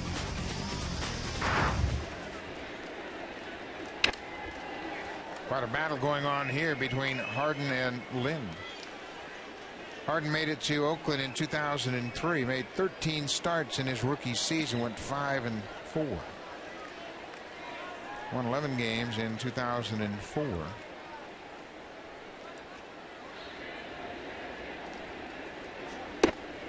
Another good slider. How about that? Rich Harden strikes out the side after the A's gave him a 2-run lead. A 3-up, 3-down 6th.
infield leadership? That's a question from Jamie Wine. I guess that has to do with Jose Bautista. When he was at third base, we had shots of him all game long talking about the young players.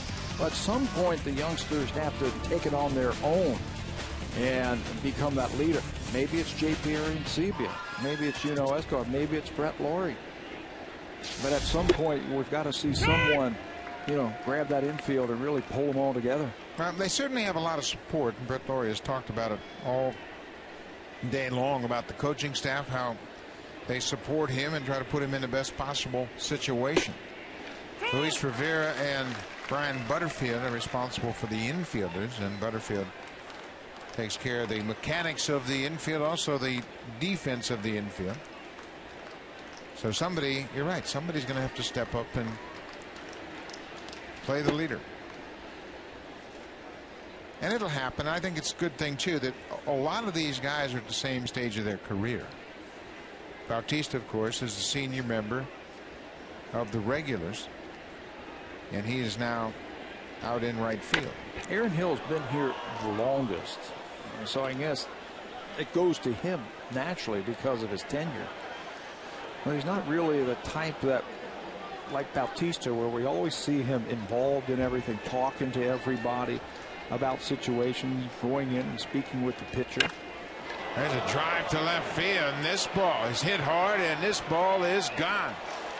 Into the second deck, Kurt Suzuki, the catcher, hits his 10th home run of the season. It's a 3-1 Oakland lead. Suzuki was tied last year for second in home runs on the A's team with 13. He was tied for first in RBIs with 71. He led the team. This is just number 10. It's a changeup down and in.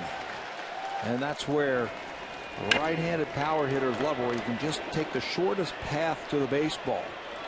Just drop the head of the bat on the ball, and it's gone. Third time through the order. Willingham hit a home run. Suzuki hits a home run. And they both appear to hit changeups. And you mentioned how starting pitchers have to make adjustments during the course of the ball game. You're going to face the regulars 3, sometimes 4 times. And now it's maybe you show them the changeup early in the count. Use your fastball and slider now a little bit more. And he certainly has the weapons to do that. But obviously Oakland was and has been sitting on changeups. Brian Sweeney, the center fielder.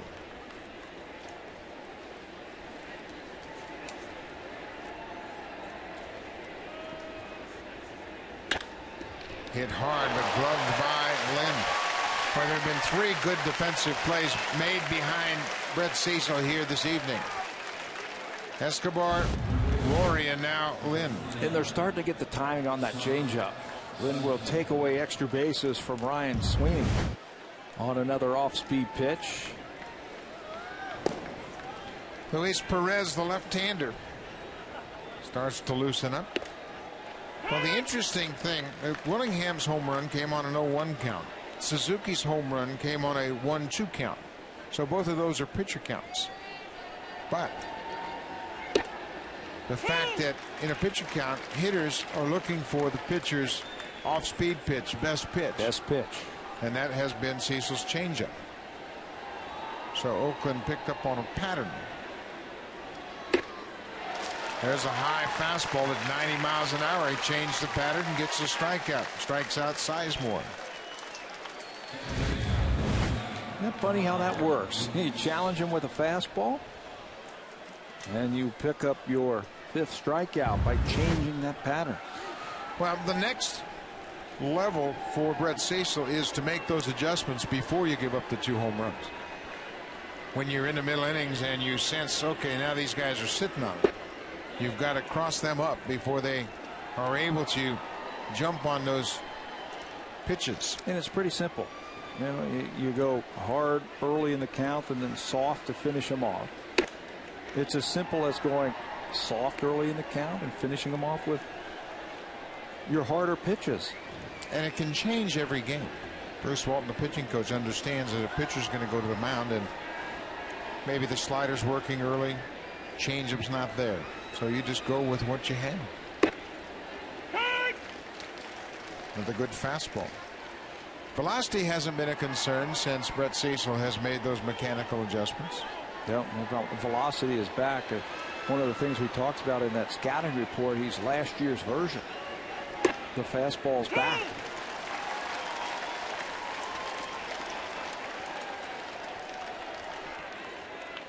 Two balls, two strikes. There are 2 outs here, top of the 7th inning.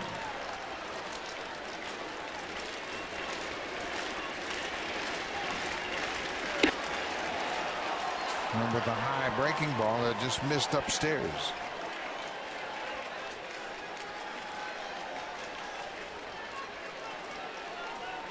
This is a younger, less experienced hitter. Jamal Weeks, he might be susceptible to the changeup. Got jammed with a fastball. But Cecil ends the 7th with a ground ball to third, but another home run, the second he's allowed tonight. A leadoff solo home run off the bat of the catcher, Kurt Suzuki. It's a 3-1 Oakland lead.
Home run with Sharp Facebook page.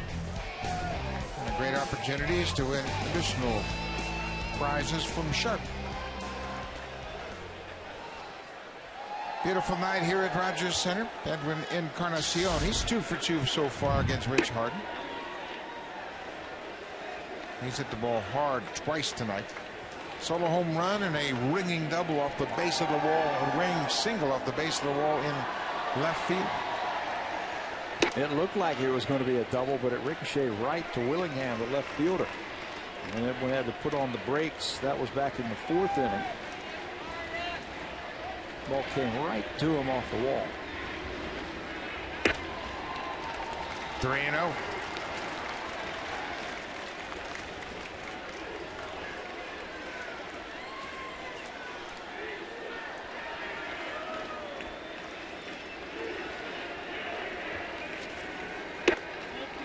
A 4-pitch walk. Good start for the Blue Jays with 1 on, nobody out. Let's check in with Jamie Campbell.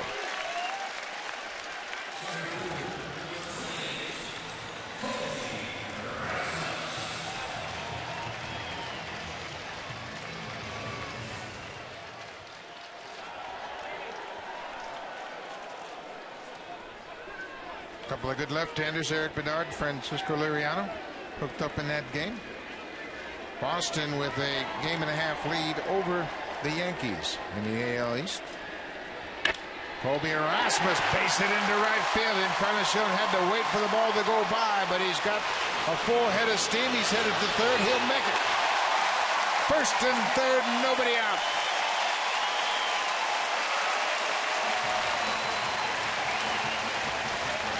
Outfield playing very deep because Rasmus represents the tying run, and that's why Encarnacion can get to third base. He has to wait for it to get by him, but you can see how deep De Jesus is in right field. No chance to get Encarnacion at third base. First and third, nobody out. Encarnacion did a great job of base running there after he had to let that ball pass. Ron Romanek, the pitching coach, out to talk to Rich Harden in this situation. It'll also get the bullpen up.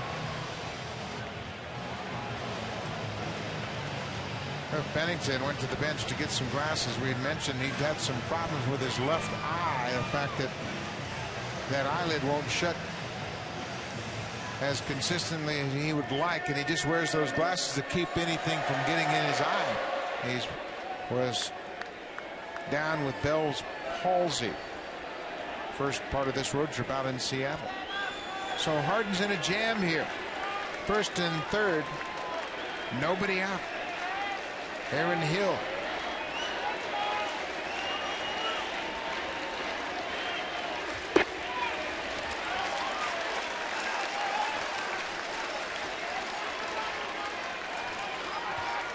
Hill is just 1 for 10 against Rich Harden.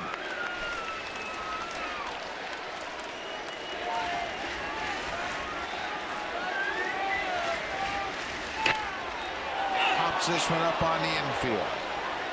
Weeks calls for it, and Hill's retired.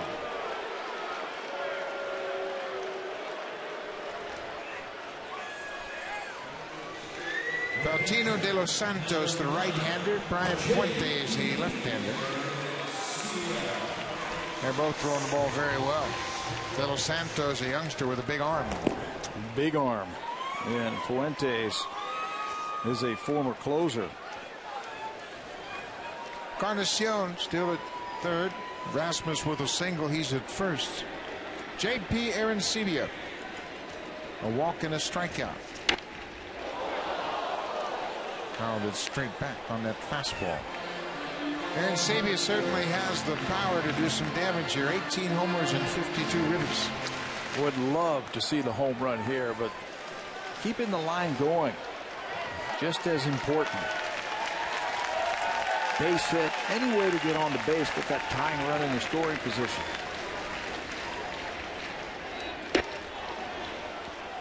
Cut underneath that fastball. 229 with runners in scoring position. Brett Lawrie anxious to get a chance in this inning.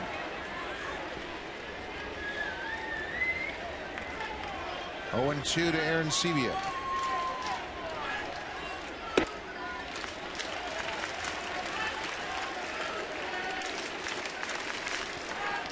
The strikeout always important, and certainly in this situation very important for Rich Harden. He has now thrown 100 pitches.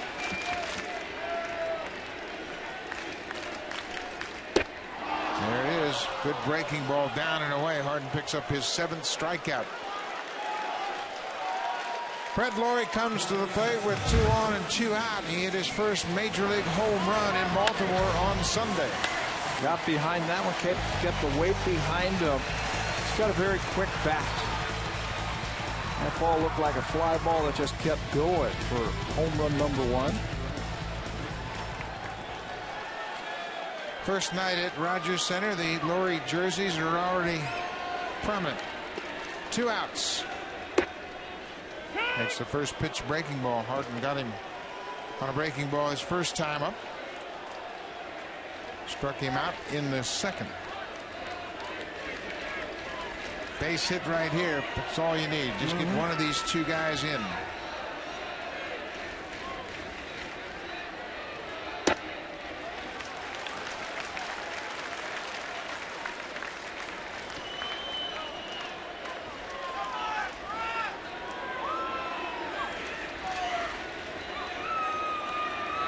Didn't take long for the Lawrie jerseys to fly off the shelves. 1-1. Down and away.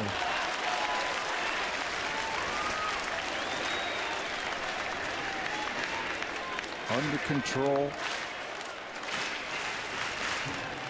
Has an idea now, his third time against Rich Harden, not going after that stuff away from him, trying to get him to fish for that ball. Right on the outside corner. Perfect pitch. Yep.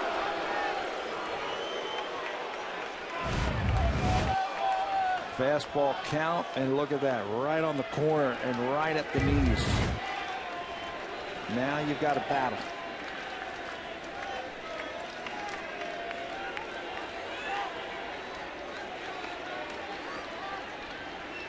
Two balls, 2 strikes, 2 outs. Runners at the corners.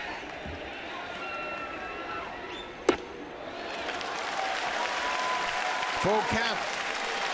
Edwin Encarnacion walked to start the inning. Colby Rasmus single to right. 2 outs. Rasmus will be on the move on the pitch. Escobar on deck.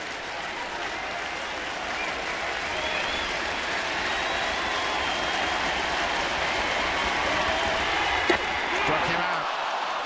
Rich Harden, who's a breaking ball, and picks up his 8th strikeout. Blue Jays got 2 on, but couldn't do anything with it. Brett Lawrie strikes out for a 2nd time. Harden has punched out 8.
Halifax.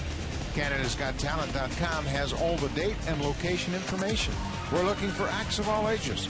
Shine up, show up for Canada's Got Talent. Brett Cecil, another 7-inning outing tonight. He allows just 4 hits. Unfortunately, 2 of those 4 hits left the ballpark. That's where all the runs came from for the Oakland Athletics. 2-run home run by Willingham in the 6th. A solo home run by Suzuki in the 7th inning.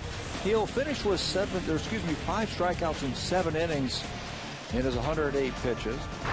So now Luis Perez will come out of the bullpen here in the 8th inning. 347 earned run average in his 25 games. Pitched 4 days ago when he picked up a hold.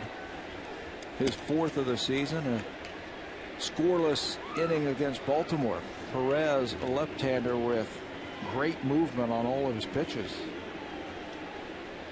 Cliff Pennington, the shortstop, takes the first pitch outside. Pennington's 1 for 3 tonight. He scored on Josh Willingham's 2-run homer.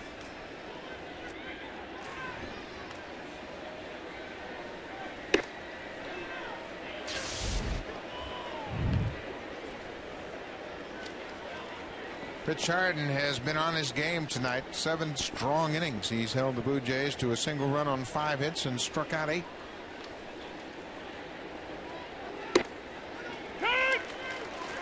There's a strike from Perez. Harden's season high in strikeouts came on the 16th of July against the Angels. Struck out 9 in 7 innings. 3-1.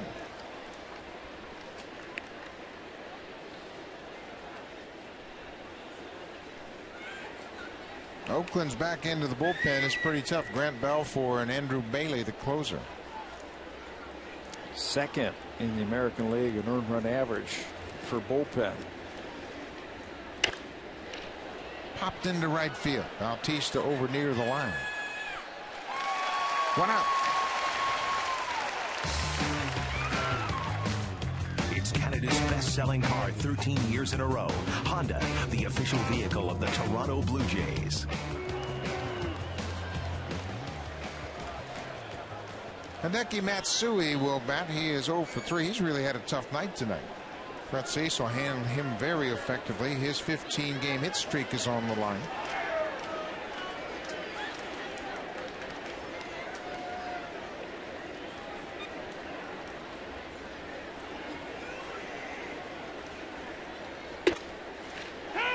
Good fastball from Perez.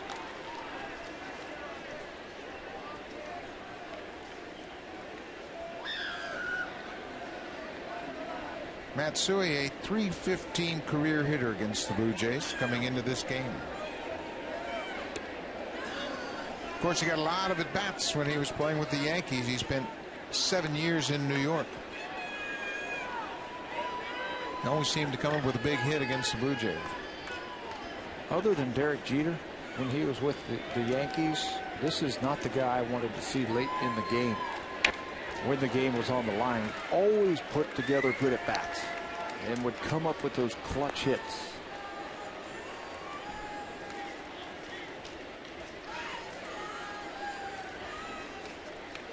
I mentioned he made his major league debut right here in this ballpark in 2003. Rory Halladay against Roger Clemens to open up the season. That's the game that Derek Jeter separated his shoulder to play at third base. Aaron Hill near the bag, and Matsui is 0 for 4. They have a stat on this team for the Oakland A's. Game tying or go ahead RBIs. Matsui's had 21 of them this year. So he's a clutch player.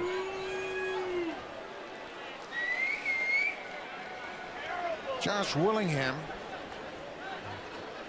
hit his 2-run home run in the 6th. His 18th home run of the season. He now has 65 ribbies.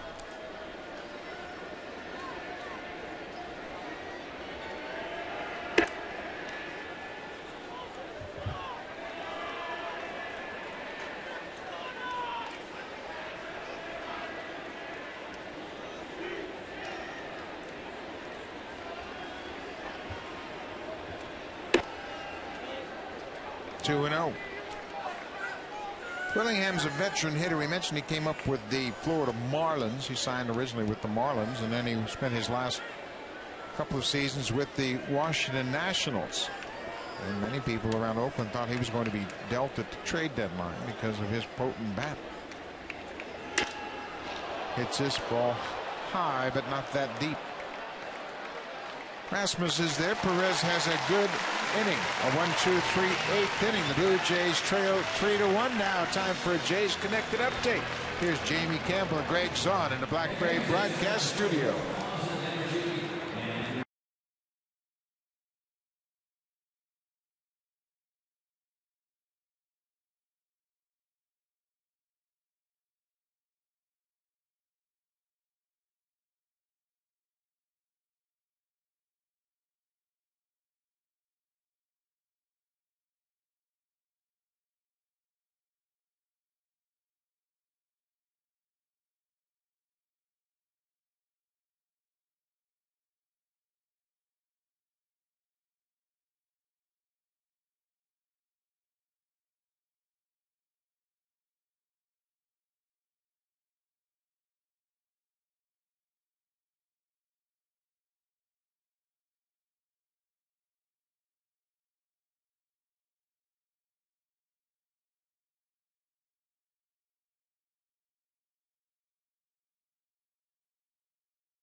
RogersOnDemand.com. Watch the Jays live from anywhere, online, on the go at RogersOnDemand.com. It's actually going to be plays of the game as Escobar takes away a hit from Scott Sizemore in the 5th inning. And then right after that, Brett Laurie shows his athleticism by taking a hit away from Jermil Weeks.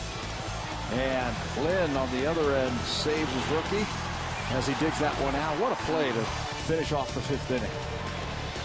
Defense has been good for the Blue Jays all night long. Now the offense has to do something against the A's bullpen. Grant Balfour comes on. He's the 8th inning guy trying to hold on to this Oakland 3-1 lead. Look at that earned run average, 220 in 45 games, 45 innings, just 30 hits for Balfour. He's given up just 3 runs over his last 22 games. So Balfour has really settled in nicely as the 8th inning guy in front of Andrew Bailey. The line on Rich Harden tonight, 7 innings, 5 hits, 1 earned run. The only blemish, the home run by Encarnacion back in the 2nd inning. 8 strikeouts, a couple of walks. Harden in line for the win. Looking for his 3rd win of the season. How about this matchup? Grant Balfour facing Yunel Escobar. Last time these two faced one another here at Rogers Center, Escobar ended the ball game with a walk-off 2-run home run in the 10th. And was back on April 5th. Balfour came into the ball game, gave up a base hit to Rajay Davis, and Yunel Escobar hit an opposite field 2-run homer.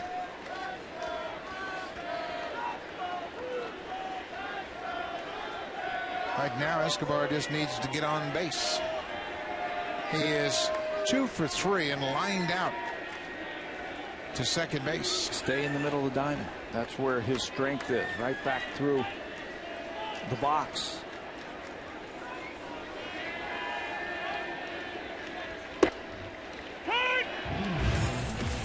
Here's the home run that you just described. Fastball away, and it's a game winner.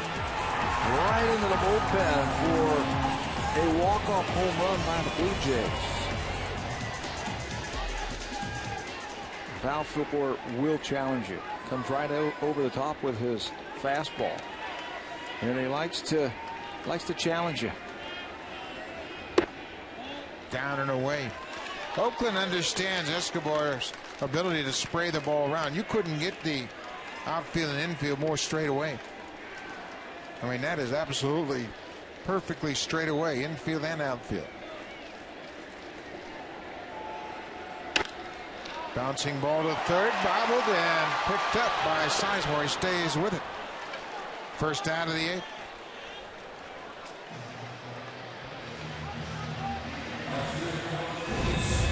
Sizemore playing third base. You can see he's well off the line. That's not the tying run.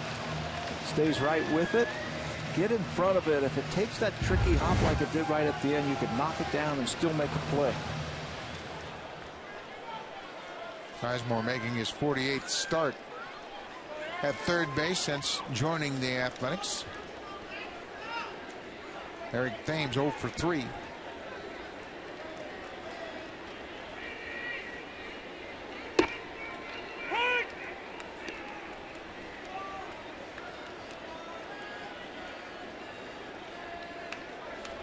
Young players will have the emotional roller coaster over the course of the season. Right now, everything Thames sees looks like a perfect pitch. Yeah.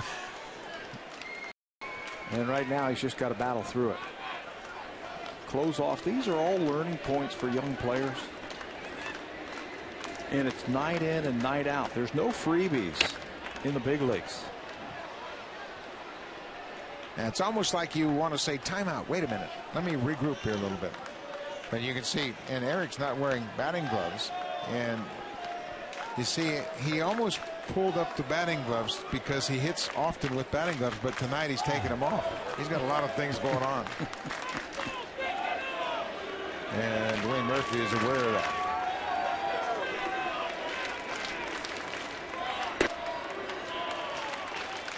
Well, the one thing that he needs to be aware of is what pitchers are trying to do to him. And they have elevated the fastball on him a few times. They have kept the fastball away from his power. If he can just hit a couple of balls the other way on the line, they'll start getting that ball more center cut. There's one right there, just inside the foul line. Thames is headed for second. Here's the throw offline. That'll get him going. A good pitch down and away. He stayed on it and lined it just inside the left field foul line. For extra bases, and just like that, the tying run will come to the plate. 3 and 4. And this is where the Blue Jays need production. Balfour goes down and away. Eric is thinking extra bases all the way. Makes it without a slide in second base. 13th double of the season, and Thames is in scoring position for Jose Bautista. And now they guard the line because Bautista is the tying run. Ground ball to short. Thames will go to third. Bautista is retired. 2 down. Good slider right there from Balfour. And he made a good pitch.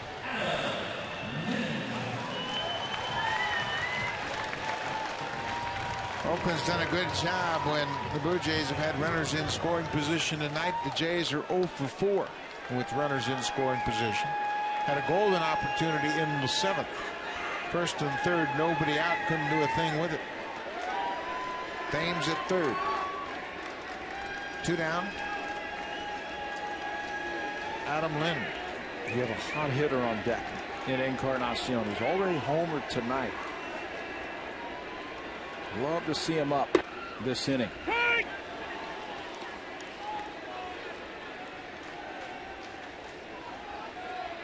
Everybody really grinds on the cleanup batters in these situations, and the numbers reflect that. Lind hitting just 195 with runners in scoring position and 2 outs.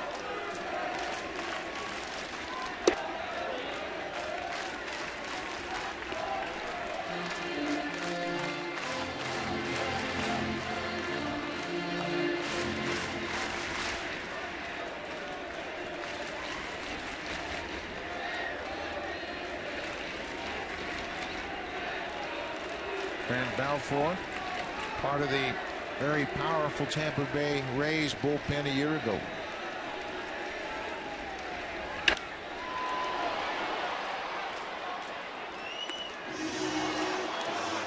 He made 57 relief appearances for Tampa last year, despite spending a month on the DL.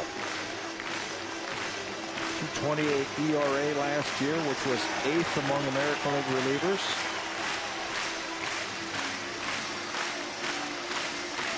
Balfour is now 33 years old. He's from New South Wales, Australia. Signed originally by the Minnesota Twins.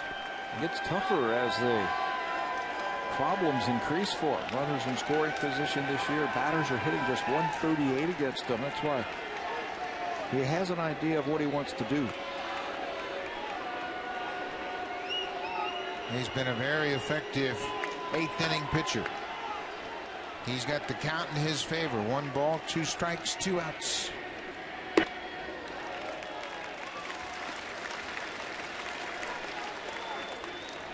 Unless he makes a mistake, I think he's going to try and stay away from Adam Lind. Stay away from his power. Make him keep the ball in the ballpark.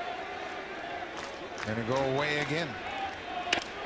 Drives this one to left. Willingham gets back quickly and makes a nice running catch. Lind hit it hard, but Willingham runs it down.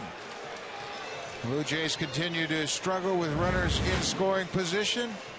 It's a good night at Rogers Center, and a young fan is thrilled to have a souvenir.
3-1. Blue Jays have out-hit Oakland 6-4, but Oakland's hit 2 home runs. Difference in the ball game. Blue Jays stole a home run off the bat of Edwin Encarnacion, the only run of the game for the Jays. Luis Perez in his second inning of relief. At a 1-2-3 8th inning. Connor Jackson will lead things off.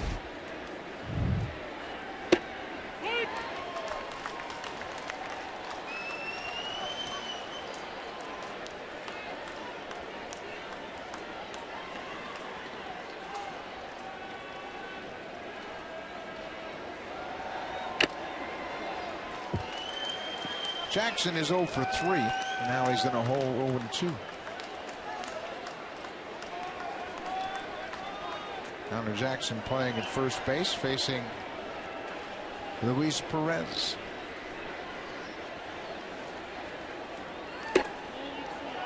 Pretty good pitch, just missed the inside corner. John Farrell loves Luis Perez and what he has brought out of the bullpen. Says he doesn't get excited, goes out and just pitches. The other day he threw 3 innings for the Blue Jays, and John Farrell said that's good. He goes, that's it? That's all you need from me? That's the type of young arm you want in your bullpen. Well, for the first time the Blue Jays saw Perez in Boston when he first entered that game at Fenway Park. He has never been intimidated. He might have bad outings, but he's certainly not intimidated by the situation. Bouncing ball to second. 1 out here in the 9th. Fans, you can catch the Jays on Sportsnet Live online and on your Rogers smartphone, now available for all Rogers customers. Sign up today at RogersOnDemand.com.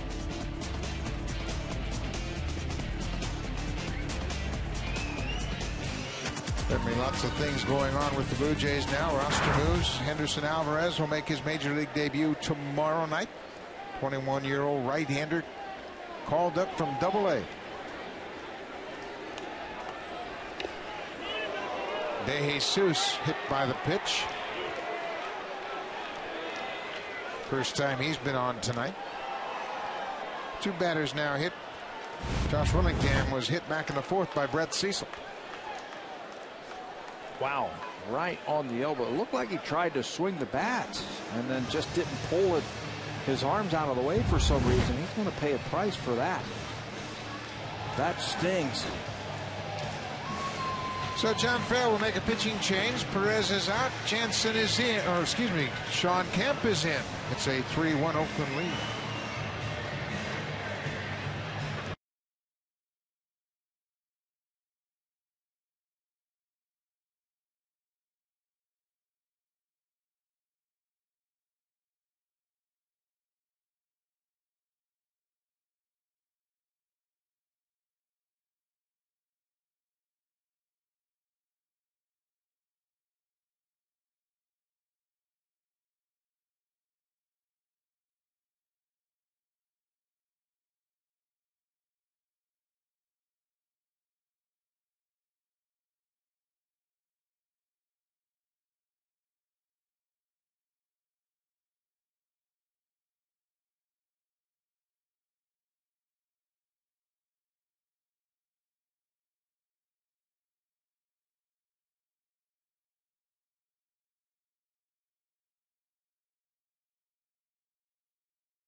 League debut.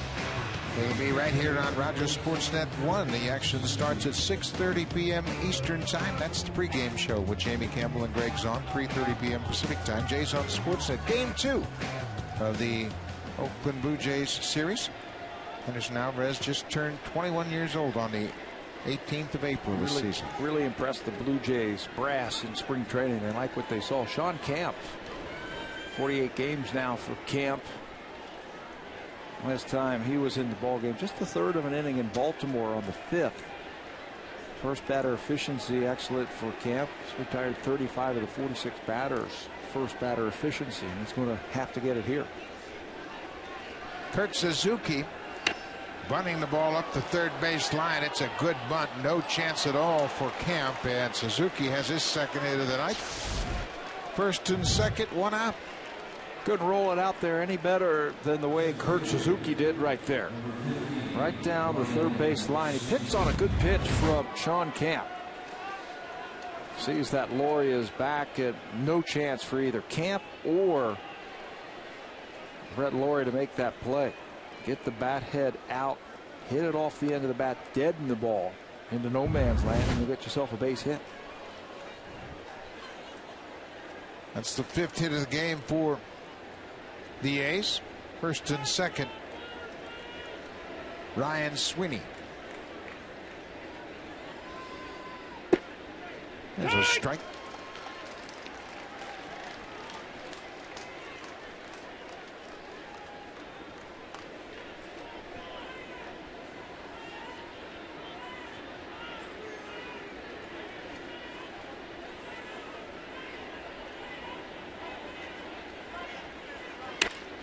Ground ball in the middle up to center field. Here comes De Jesus around third. He'll score.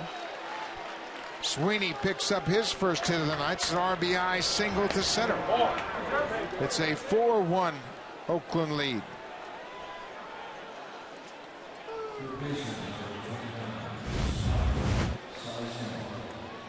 Looking for the ground ball double play. Gets the sinker, but he hits it too hard right back through the middle.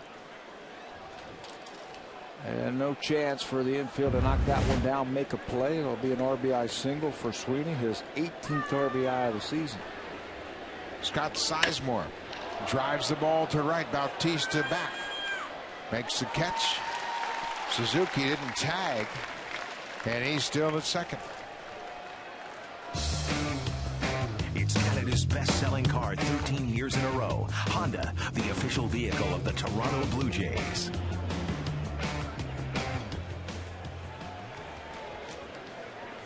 Two outs now, back to the top of the order for Oakland. Jamal Weeks is 1 for 4 so far. He'll bat left-handed for the first time tonight. Switch hitter had a single in the third inning.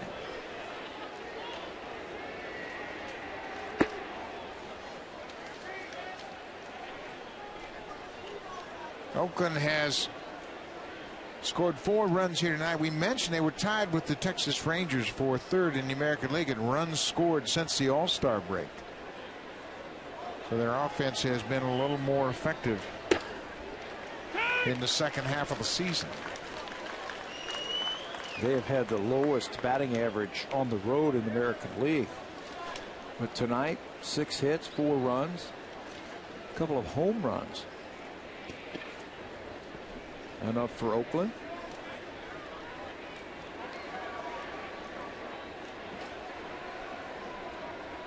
First and second, 2 outs. There's another strike. As a team since the All-Star break, they have hit nearly 300.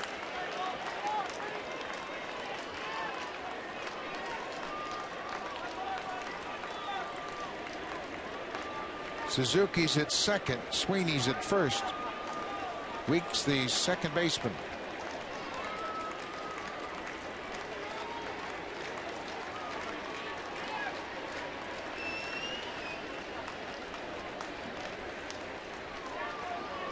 Sean Camp in relief of Luis Perez here in the ninth.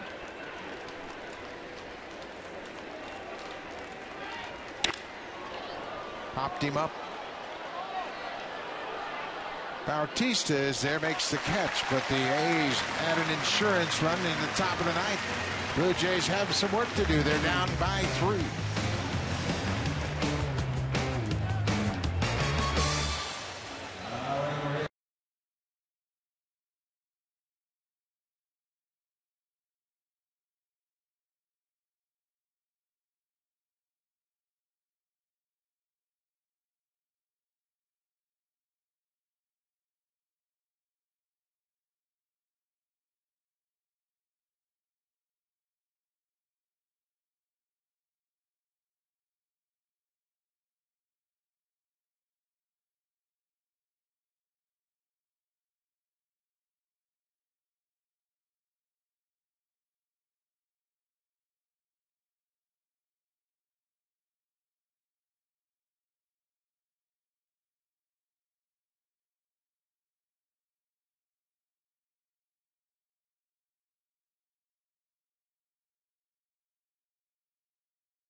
was a rainy afternoon, but the skies have cleared out. The roof at Rogers Center is wide open.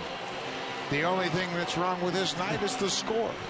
Oakland has a 4-1 lead, and their closer, Andrew Bailey, is in. He's 13 for 15 in save opportunities, and after the All-Star break so far, he's converted all 5 of his save chances. Got a late start to this season. He began the year on the 15-day disabled list with a strained right forearm. That was his second career stint on the disabled list. He was reinstated right at the end of May. The big closer for the A's, led their team last year and was an all-star with 25 saves. He reminds me a lot of Dwayne Ward. Ball very heavy. Tough to get the ball up in the air, and you see a lot of ground ball outs when Bailey's out there. The Blue Jays have never had a base runner against Andrew Bailey. In his 5 career outings, covering 7 1/3, he has 9 strikeouts, and the Blue Jays have not had a base runner. Edwin Encarnacion, 2-0. Edwin's had another good night. Continues his second half surge. 3-0. Encarnacion's average is up to 281.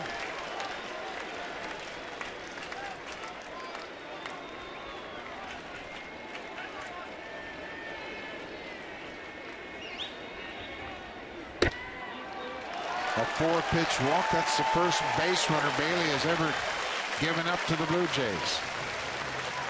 He wasn't close. Good start. Comes in, throws 4 pitches, and out. A left-hander. Rasmus got a hit his last time up. Martin comes on as a pinch runner. Takes over for the DH, Edwin Encarnacion. Encarnacion reached base 4 times tonight.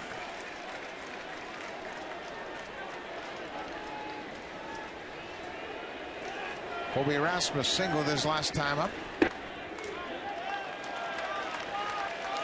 5 straight balls thrown by Bailey.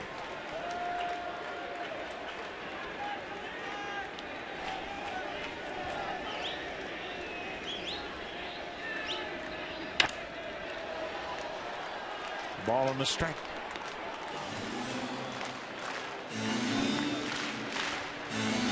Oakland got a big insurance run in their half of the ninth.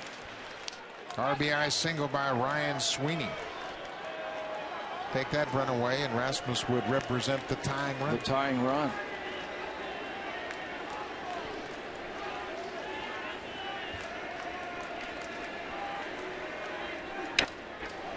A good spot down and away. Told you it's tough to get the ball in the air against Andrew Bailey. He's got late movement in the strike zone with his fastball. He's only given up 1 home run all season long in 24 games this year. Biggs hitting just 188 against the big right-hander.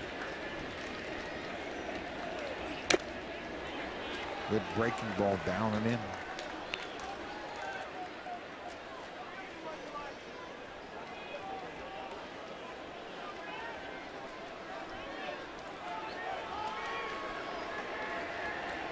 Bottom part of the order is going to have to do it for the Blue Jays if they're going to get back into this game.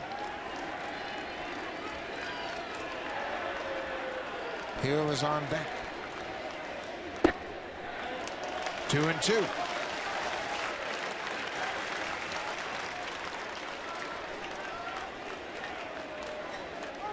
Bob Melvin took over the ball club in June.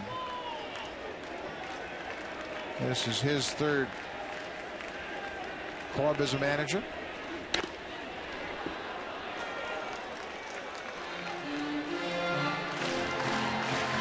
He replaced Bob Garrett. Colby Rasmus trying to reach base against Andrew Bailey. Just get a chance to get that time run to the plate. And anything to happen. He's putting up a good fight. Another 2-2 pitch. Full count.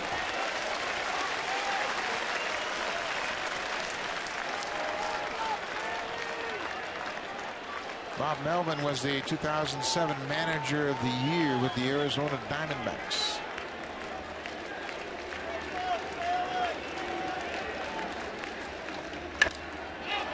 Hopped him up. A mile high. Sweeney with a long run gets there, and Rasmus is retired.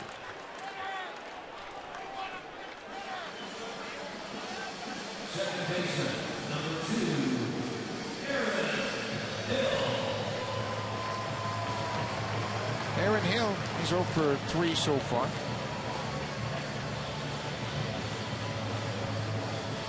Each club with 6 hits. Oakland has hit 2 home runs, and the Blue Jays have hit 1. Mark Teahen, the pinch runner at first. It was a rarity that Bailey would walk a leadoff batter. Just the second time all season that he has done that. He's around the plate. It looks like he's locked in now after that long at bat to Colby Rasmus. Now that's the first time he's faced the Blue Jays this season, and as we mentioned, this is his 6th career appearance against the Blue Jays. 0-2. Breaking ball driven toward the gap in right center. David DeJesus calls for it and makes the running catch. 2 outs. Blue Jays down to their final out.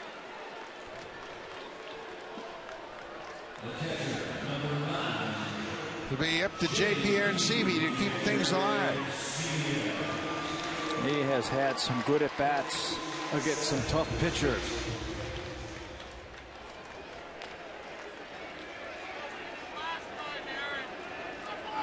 He struck out twice and walked tonight. Brett Lawrie on deck. Teahen will go to second base. Defensive indifference. There's no stolen base. 2 outs.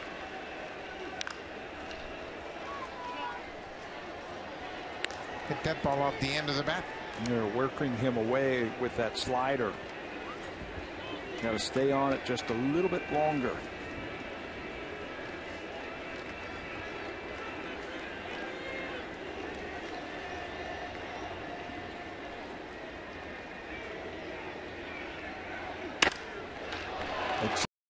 Right field, DeJesus over near the line and makes the catch, and that'll do it. Andrew Bailey comes out of the bullpen and picks up the save. Blue Jays lose the opener 4-1. Henderson Alvarez will make his debut tomorrow against the Oakland Athletics. We'll be here with it tomorrow night. Now stay tuned for Jays Connected. Here's Jamie Campbell and Greg Zahn. We'll see you tomorrow night.